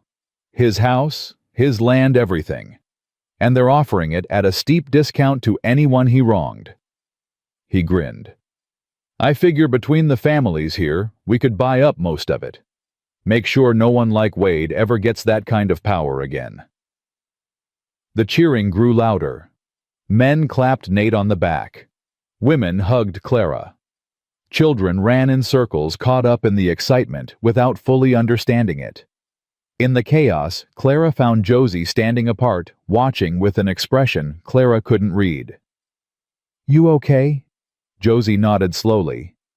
I was just thinking about Mama, about how she always said things would work out if we just held on long enough. Her voice caught. I stopped believing that after she died. But maybe. She looked at Clara. Maybe she was right. Clara put her arm around the girl. She was right. And she'd be so proud of you, Josie. So proud of the young woman you've become. You think so? I know so. Josie leaned into her just for a moment. Then she straightened, that familiar strength returning to her spine. We should start planning. If we're really going to rebuild, there's a lot of work to do. Clara smiled. Lead the way. The rebuilding began the next day. It started before dawn with families arriving from across the valley. They came with hammers and saws and strong backs and stronger wills. By the time the sun rose, the burned shell of the Tucker house was being torn down, cleared away, replaced with fresh timber and new hope.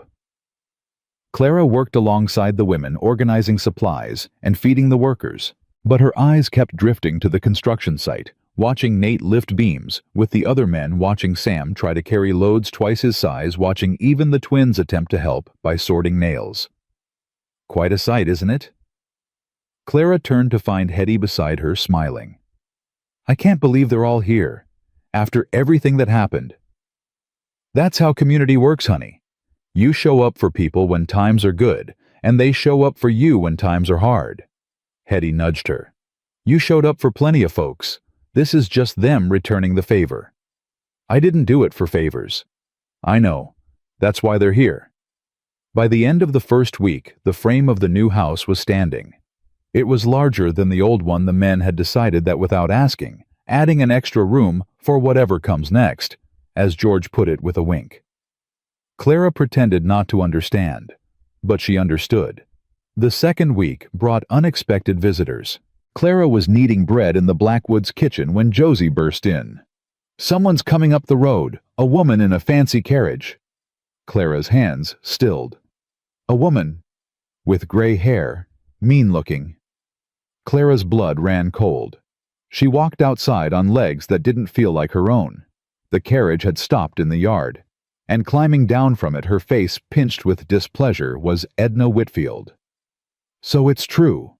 Edna's voice was sharp as broken glass. You've landed on your feet. Found another family to sink your claws into. Clara couldn't speak. Couldn't move. 3 years of fear and shame rose up in her throat, choking her. What do you want? Nate's voice. He appeared beside Clara, his hand finding hers. You're not welcome here. I'm here to collect what's mine. Edna's eyes swept over Clara with contempt. My daughter-in-law seems to have stolen something when she left. A ring. Gold with a small diamond. Family heirloom. I didn't steal it. Clara found her voice. My mother gave it to me. It was never yours. Everything in that house was mine after Benjamin died, including that ring. I sold it. Edna's face twisted. You what? I sold it. To help this family, the family that took me in when you threw me out in the snow to die. How dare you? No! Clara stepped forward, and something in her face made Edna step back. How dare you? How dare you come here after what you did? After the lies you told? After you tried to destroy me?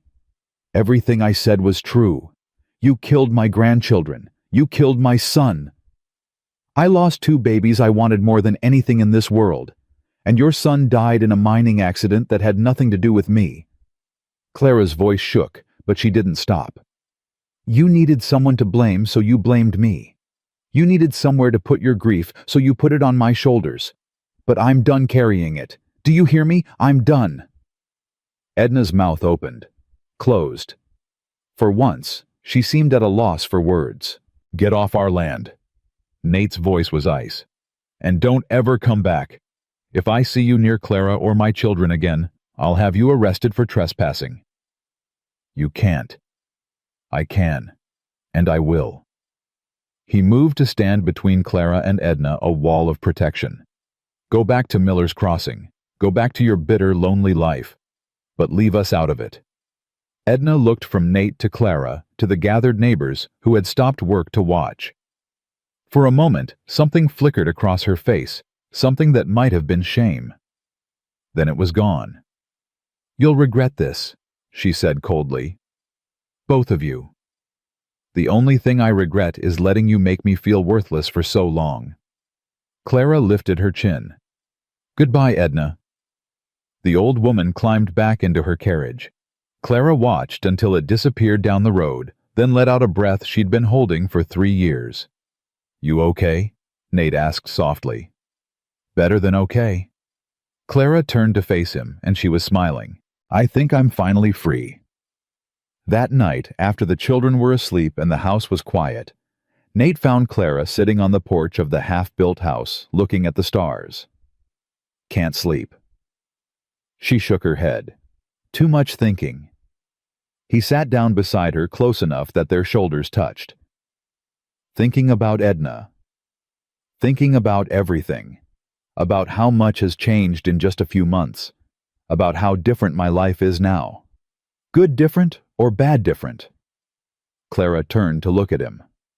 This man who'd pulled her from the snow, who'd given her shelter and purpose and love, who'd stood beside her through accusations and fire and fear.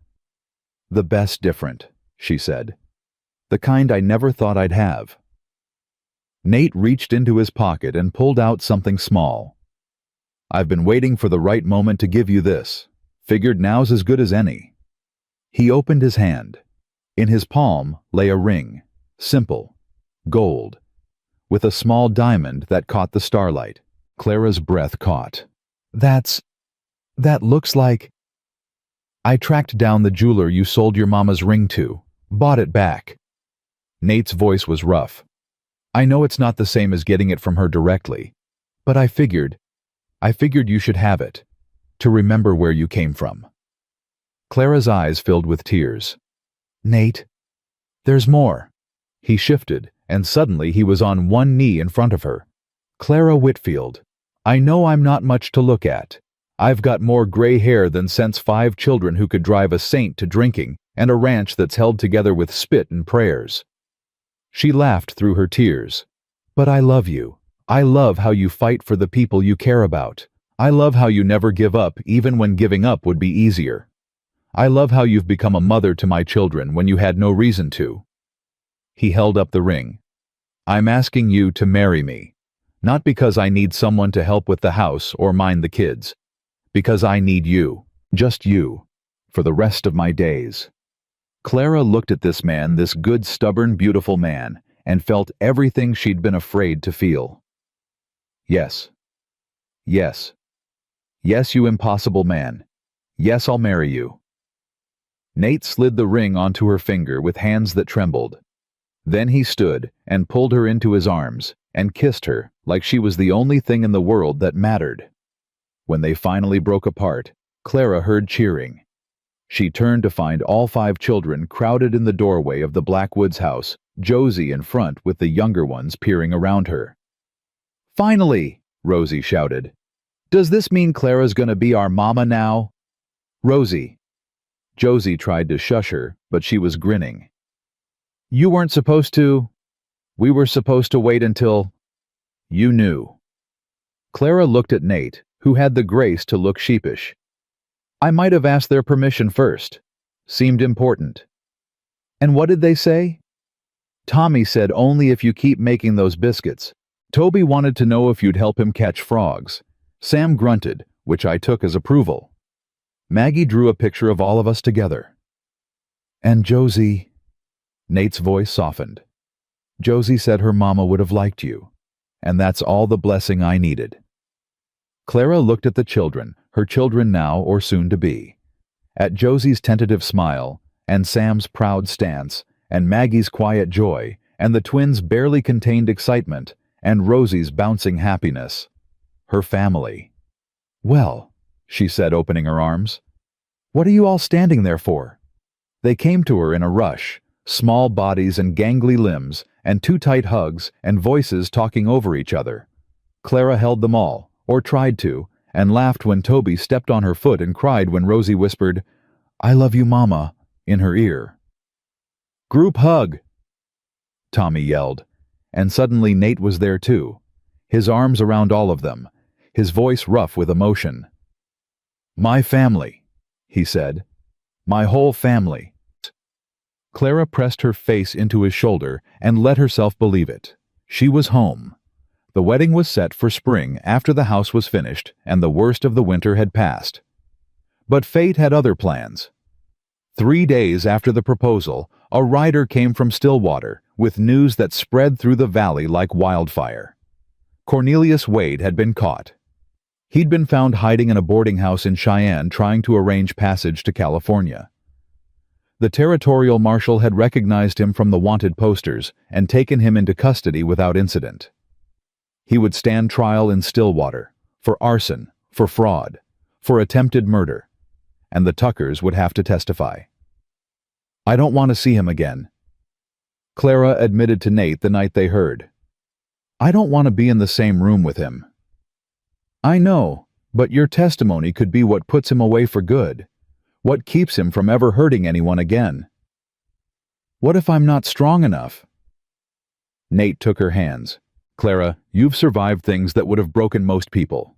You've faced down Edna Whitfield, stood up to Wade in front of the whole town, walked through fire to save children who weren't even yours yet. If that's not strength, I don't know what is. What if I fall apart on the stand? What if I can't? Then I'll be there to catch you. I'll be right there, and you can look at me whenever you need to remember that you're not alone." Clara drew a shaky breath. "You promise?" "I promise." The trial lasted 3 days. Clara testified on the second day. She walked into the courtroom on trembling legs, took the oath with a voice that barely shook, and told her story. She told them about Wade's accusations in the general store, about the letter from Edna that he'd weaponized, about the fire that had nearly killed the children she loved. The defense lawyer tried to rattle her, tried to make her seem vindictive, unreliable, motivated by greed. But Clara held firm. Every time she felt herself wavering, she looked at Nate in the gallery. At Josie sitting beside him, her face fierce with support. At the neighbors who'd come to show they believed her. And she kept going. When it was over, when she stepped down from the witness stand, Nate was waiting outside the courtroom. "You were magnificent," he said, pulling her into his arms. "I was terrified." "That's what makes it magnificent." On the third day, the jury delivered their verdict. Guilty, on all counts. Cornelius Wade would spend the next 20 years in territorial prison. His assets, what remained of them, would be distributed among the families he'd cheated. It was over. Clara stood in the courtroom as Wade was led away in chains. He turned at the door and their eyes met. For a moment, she saw the hatred there, the impotent rage of a man who'd lost everything. Then he was gone, and Clara felt the last weight lift from her shoulders. "Let's go home," Nate said, taking her hand. Home. The new house nearly finished now. The ranch that was theirs free and clear. The children waiting for them, probably driving poor Hetty crazy. "Yes," Clara said. "Let's go home." The wedding happened 2 weeks later. Not because they couldn't wait until spring, but because Clara realized she didn't want to. She'd spent too much of her life waiting. Waiting to be good enough. Waiting for permission. Waiting for circumstances to be perfect. Perfect was a lie. What she had was real. And real was better. They married on a cold February morning in the new house that smelled of fresh-cut wood and possibility. The Reverend came out from Stillwater. The whole valley seemed to crowd into the parlor and spill out onto the porch. Clara wore a simple dress that Hetty had helped her make. She carried a bouquet of evergreen branches that Rosie had gathered. Her mother's ring, returned to her remade into something new, glinted on her finger. And when the Reverend asked if she took this man to be her husband, Clara's voice rang out clear and strong. "I do." Nate's voice was rougher, thick with emotion. "I do." "Then by the power vested in me by the Wyoming Territory, I pronounce you husband and wife." The kiss that followed was brief. There were children present after all, but it held everything. Promise, commitment, love. "Ladies and gentlemen," the Reverend announced, "I present to you Mr. and Mrs. Nathaniel Tucker." The cheering shook the rafters.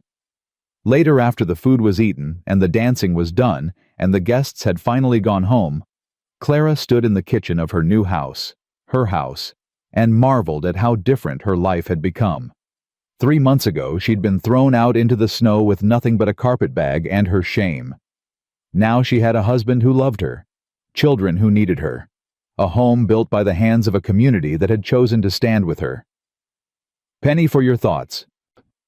She turned to find Nate in the doorway. His tie loosened his hair, mussed from where Rosie had insisted on fixing it. I was just thinking about how wrong I was. About what? About everything. Clara moved toward him, let him pull her into his arms. I thought being barren meant I couldn't be a mother. I thought being divorced meant I couldn't be loved. I thought being cast out meant I had no worth. And now I know that family isn't about blood. Love isn't about deserving. And worth. She pressed her hand to his chest, felt his heart beating strong and steady. Worth is about what you give, not what you can produce. Nate kissed her forehead. Took you long enough to figure that out. I had a good teacher. Mama. Rosie's voice drifted down from upstairs. Can you come tuck me in? Clara smiled. Mama. She'd never get tired of hearing that. Coming, sweetheart?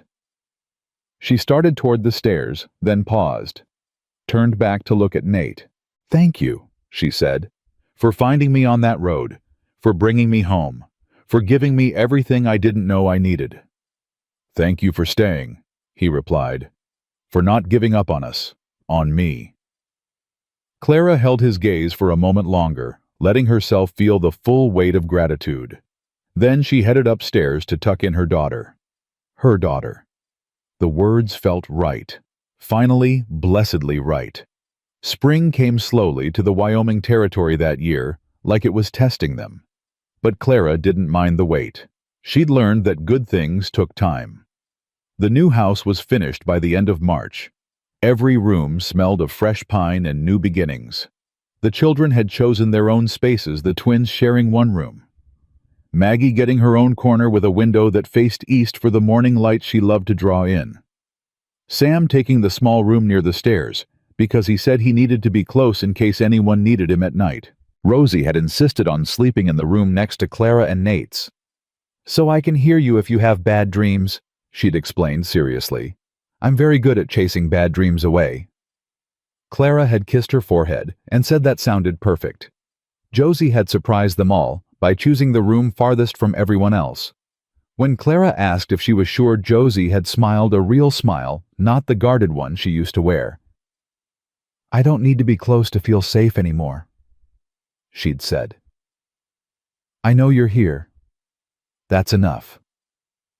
Those words had stayed with Clara through the long spring days, through the planting and the calving and the endless work of running a ranch, through the small arguments and the big laughs and the quiet moments that made up a life. She was here, and it was enough. But life on the frontier never stayed quiet for long. The letter arrived on a Tuesday, delivered by a writer Clara didn't recognize. He handed it to her without a word and rode off before she could ask questions. The handwriting on the envelope made Clara's heart stop. What is it? Nate was beside her in an instant, reading her expression. It's from Miller's Crossing. Clara's voice was barely a whisper. From Dr. Moore, the physician who... She couldn't finish. Nate took the letter from her trembling hands. You want me to open it? Clara nodded. She watched his face as he read, watched it go from concern to confusion to something she couldn't identify. Nate. What does it say? He looked up at her, and there were tears in his eyes. Clara, you need to sit down. Just tell me. Dr. Moore says he's been reviewing his old case files, going through them for a medical journal article he's writing. Nate's voice shook. He found something in your records, something he missed before. Clara's knees buckled. Nate caught her, guided her to a chair. He says the condition he diagnosed you with, there's new research from doctors back east. It's not what he thought it was. What are you saying? Nate knelt in front of her, taking both her hands. Clara, he says you might not be barren. He says the miscarriages, they might have been caused by something else, something that could be treated. The world tilted. Clara gripped Nate's hands like they were the only thing keeping her anchored to the earth. That's not possible. He wants you to come to Miller's Crossing, wants to examine you again with new methods he's learned. Nate's voice cracked. He says there's a chance. A real chance. Clara couldn't breathe. Couldn't think. For 5 years she'd carried the word Barren like a brand. She'd built her entire identity around what she couldn't do, what she couldn't give. And now this doctor was saying it might all have been wrong. I can't, she heard herself say. I can't go back there. Edna is there and the memories and... You don't have to go anywhere. Nate squeezed her hands. If you don't want to pursue this, we won't. We have 5 beautiful children who love you. That's more than enough for me. But what if nothing? Clara, look at me. He waited until her eyes met his. You are not defined by whether you can have babies. You never were. Whatever this letter says, whatever the doctor finds, it doesn't change who you are or what you mean to this family. Clara's tears spilled over. I'm scared. I know. What if I go, and he says it was wrong? What if there is a chance and I lose another baby? Then we grieve together. We heal together, just like we've done everything else. And if I don't go, if I just ignore this? Nate was quiet for a long moment. Then he said, That's your choice to make. Only yours. But I know you, Clara Tucker. I know you'll wonder. You'll lie awake at night asking yourself what if, and that wondering will eat at you. He was right. She knew he was right. I need to think. Take all the time you need. Clara spent 3 days thinking. She walked the fields watching the new calves wobble on unsteady legs. She sat with Maggie while the girl drew, marveling at how her art had changed, brighter, now fuller of life. She listened to Sam talk about the horse he was training, heard the pride in his voice, the confidence that had replaced his guilt. She let Tommy and Toby drag her on an expedition to find the best frogs in the whole territory, came home mud-splattered and laughing. She braided Rosie's hair and told her stories, and held her when she woke from nightmares about fire. And she talked to Josie. It was Josie who finally helped her decide. They were in the kitchen doing dishes together, a routine they'd fallen into without planning time that belonged just to them. Papa told me about the letter, Josie said quietly. Clara's hands stilled in the soapy water. He did. He said you're scared to find out, scared of hoping. He's not wrong. Josie was quiet for a moment, scrubbing a plate with more attention than it needed. Then she said, When Mama was pregnant with the baby, the one that didn't make it, I asked her if she was scared. Clara's throat tightened. What did she say? She said being scared just meant you had something worth protecting. That brave people aren't the ones who don't feel fear. They're the ones who feel it and keep going anyway. Clara set down the dish she'd been washing. That sounds like wisdom. She was pretty smart. Josie looked up, and her eyes were bright. You're smart too, and brave. And I think if there's even a chance you could have a baby of your own, you should find out. Even if it means I might not be able to, even then. Josie reached over and took Clara's wet hand. Because at least you'll know. And knowing is better than wondering forever. Clara looked at this girl, this young woman who had lost so much and found a way to keep her heart open anyway, who had fought against Clara's presence and then fought for it, who called her Mama now without hesitation. When did you get so wise? Josie almost smiled. I had good teachers. Clara made her decision that night. I'll go, she told Nate, but I want you with me. I wouldn't be anywhere else. And the children? Hetty's already offered to stay with them. She said something about teaching Tommy and Toby to be civilized, but I think she was joking. Clara laughed despite herself. God help her. God help us all. They left for Miller's Crossing 3 days later. The journey took 2 days by wagon. Clara spent most of it in silence, watching the landscape change, remembering the last time she'd traveled this road. She'd been broken then, empty, sure that her life was over. Now she was going back, but everything was different. She was different. You okay? Nate asked as they approached the town. Ask me again in a few hours. Moore met them at his office, a small building near the center of town, unchanged from Clara's memories. He was older now, his hair entirely gray, but his eyes were kind. Mrs. Tucker? He shook her hand warmly. Thank you for coming. I know this can't be easy. It's not, Clara admitted, but I needed to know. The examination took over an hour. Clara lay on the narrow table, staring at the ceiling, trying not to think about all the times she'd been in similar positions. Trying not to remember the blood and the pain and the crushing disappointment. When it was over, Dr. Moore asked her to get dressed and meet him in his office. Nate was waiting there, his face tight with worry. Clara sat beside him and took his hand. I won't draw this out, Dr. Moore said, settling into his chair. Mrs. Tucker, I owe you an apology. Clara's heart stuttered. An apology? 5 years ago, I diagnosed you with a condition that made pregnancy impossible.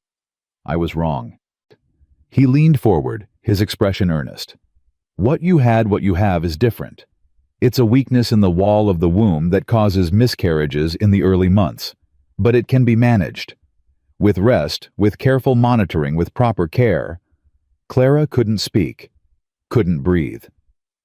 You're saying she could have a baby? Nate's voice was rough.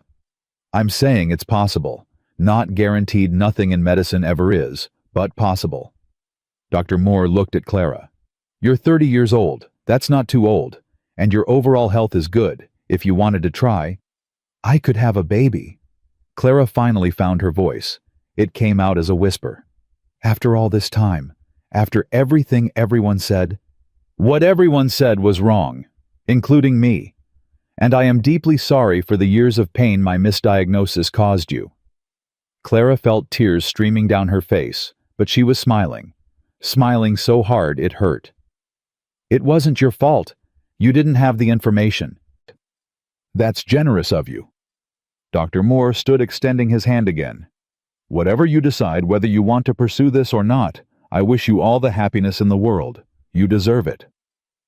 Clara and Nate walked out of that office into bright sunlight. Clara stood on the wooden sidewalk, feeling the warmth on her face, and let herself feel something she'd forbidden for years. Hope. Real hope. Not the careful, guarded kind she'd learned to cultivate. The reckless, wild kind that made you believe in miracles. Clara. Nate's voice was careful. What are you thinking? She turned to face him. I'm thinking I want to go home. I want to hold our children and tell them what the doctor said, and then... She took a breath. Then I want to talk about whether we're brave enough to try. Nate pulled her into his arms, right there on the street, not caring who saw.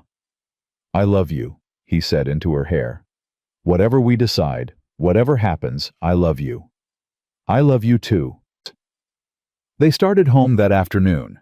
The children were waiting on the porch when they arrived, alerted by some mysterious child sense that always knew when parents were approaching. Rosie ran to them first, throwing herself at Clara's legs. You're back.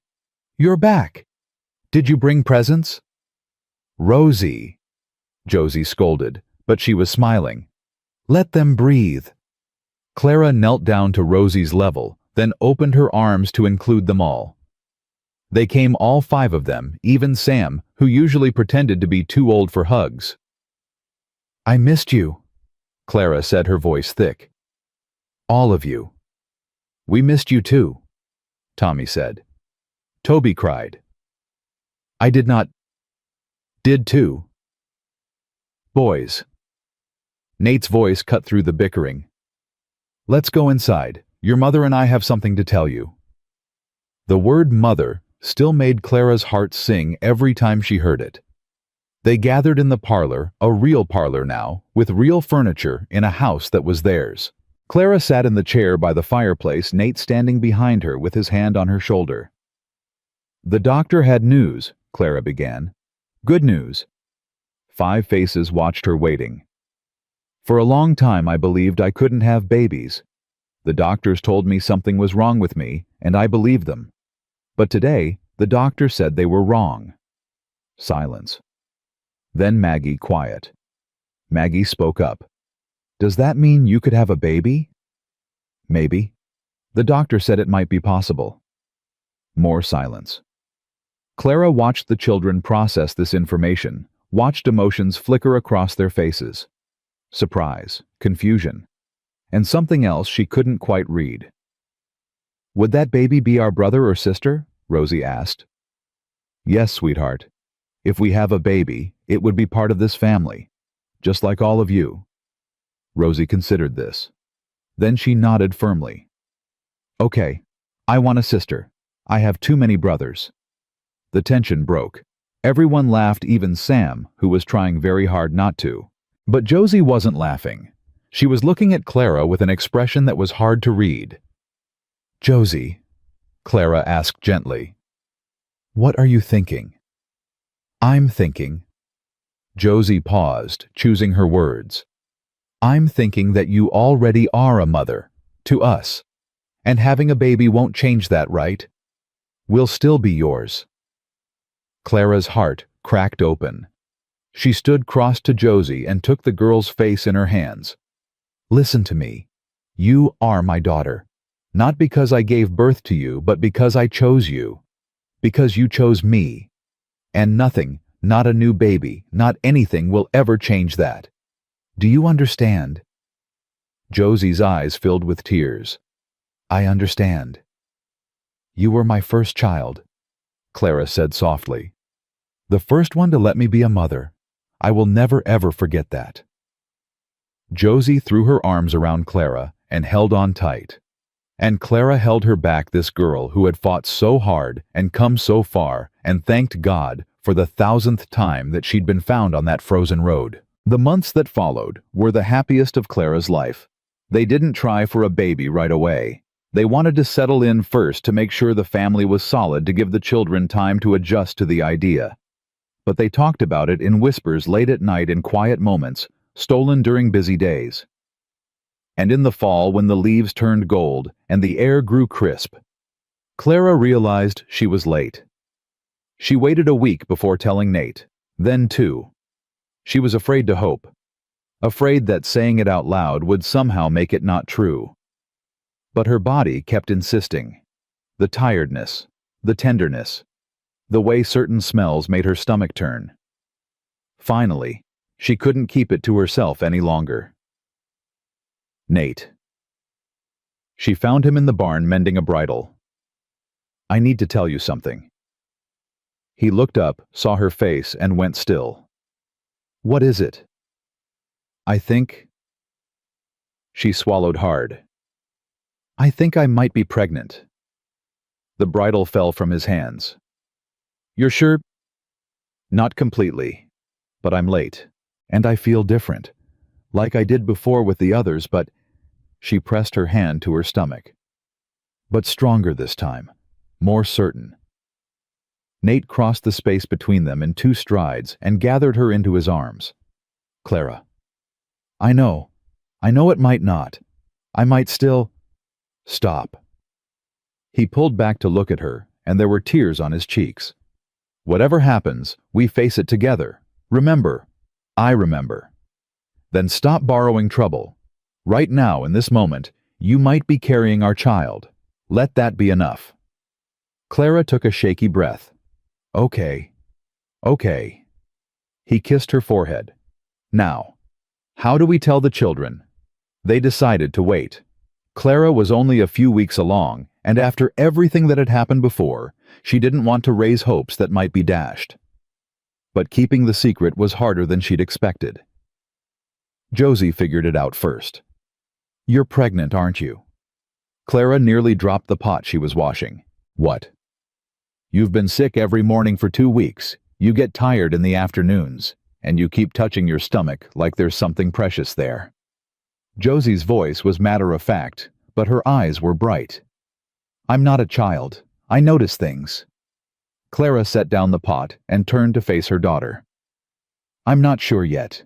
It's early. Anything could happen. But you think you are? I think. I hope.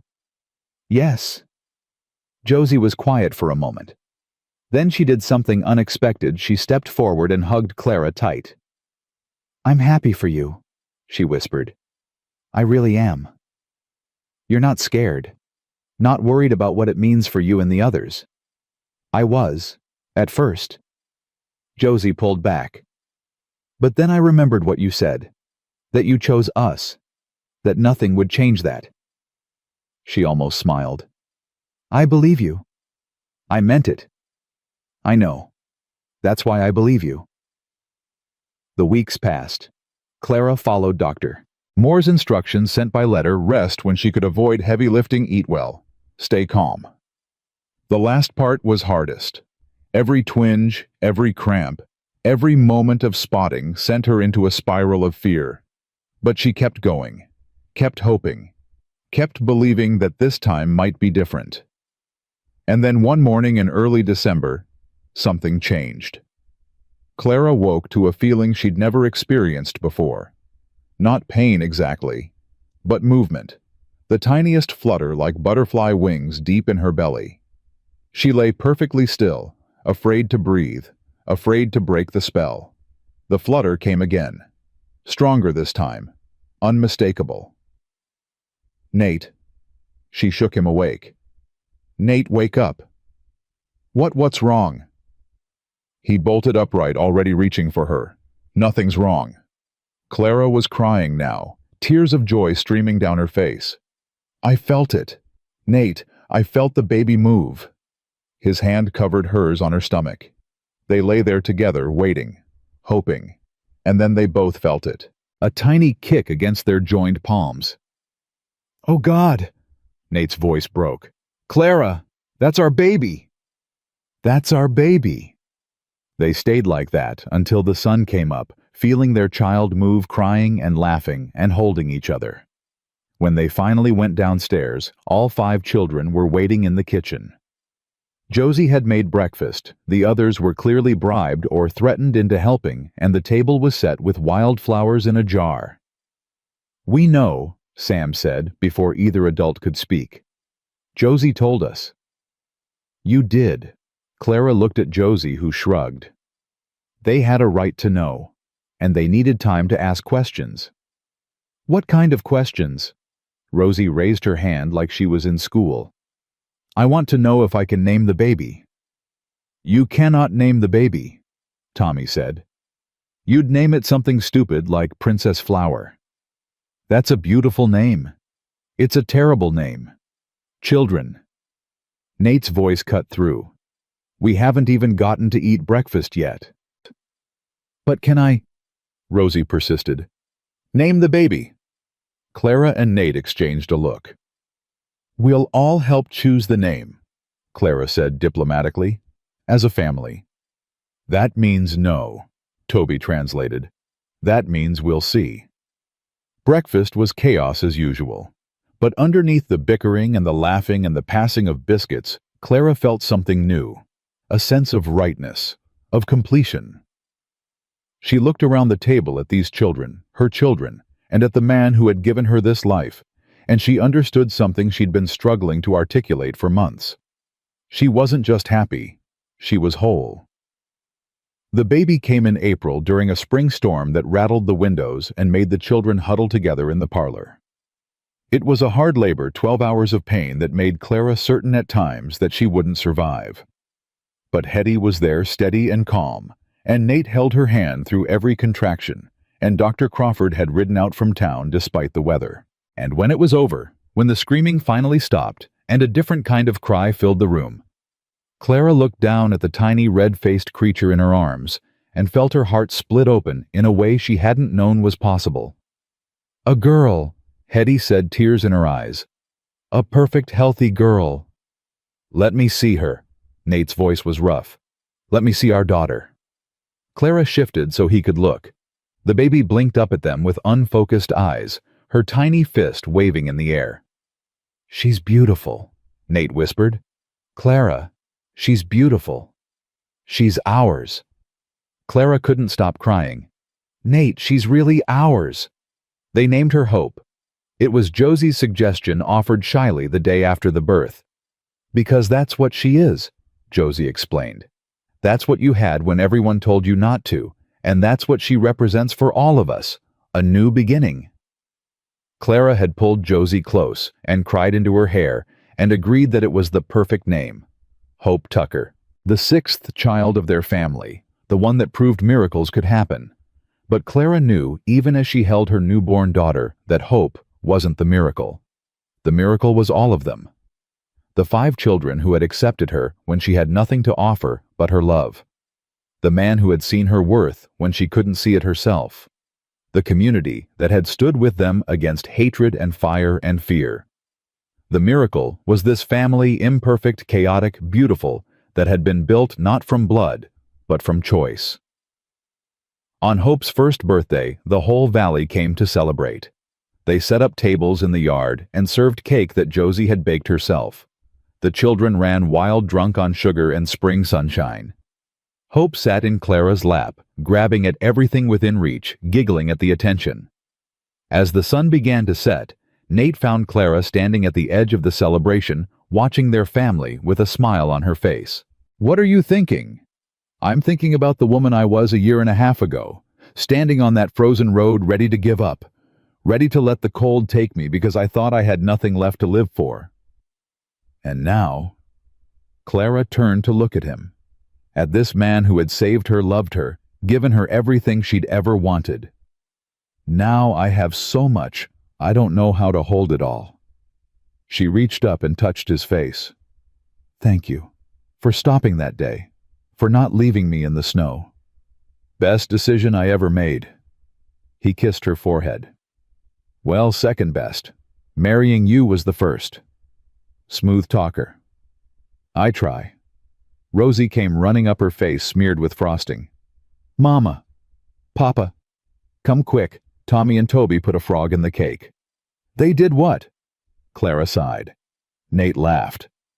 And together they went to deal with the latest crisis in their gloriously chaotic life. Later that night, after the guests had gone home and the children were finally in bed, and Hope was sleeping peacefully in her cradle, Clara stood on the porch and looked out at the land they'd fought so hard to keep. She thought about Edna Whitfield, who had called her barren and worthless and thrown her out to die. She thought about Cornelius Wade, rotting in prison for his crimes. She thought about all the people who had looked at her and seen only what she lacked, who had defined her by what she couldn't do instead of what she could. They were wrong, all of them. Clara Whitfield Tucker was not barren. She was not worthless. She was not a curse. She was a mother of 6, a wife, a neighbor, a friend, a woman who had walked through fire and come out stronger on the other side. The door opened behind her and Nate stepped out. He wrapped his arms around her from behind, and Clara leaned back into his warmth. "Penny for your thoughts." "Just counting my blessings." "That could take a while." "I've got time." They stood there together, watching the stars emerge in the darkening sky, feeling the peace of a battle finally won. Clara had been cast out for being childless. She had been told she was broken, unwanted, without value. But a cowboy with 5 children had looked at her and seen something different. He had seen her strength, her kindness, her capacity for love. He had chosen her, and in choosing her, he had given her the chance to choose herself. That was the real miracle. Not Hope as precious as she was. Not the house or the land or the new life they'd built. The miracle was realizing that she had always been enough. She just needed someone to help her see it. Clara Tucker smiled in the darkness, her husband's arms around her, her children sleeping safely inside her future, stretching out before her like an open road. She had been thrown away. She had been found. And in the end, she had found exactly where she belonged. Not because she could bear children, not because she could do anything special, simply because she was Clara. And Clara, it turned out, was more than enough. She had always been more than enough.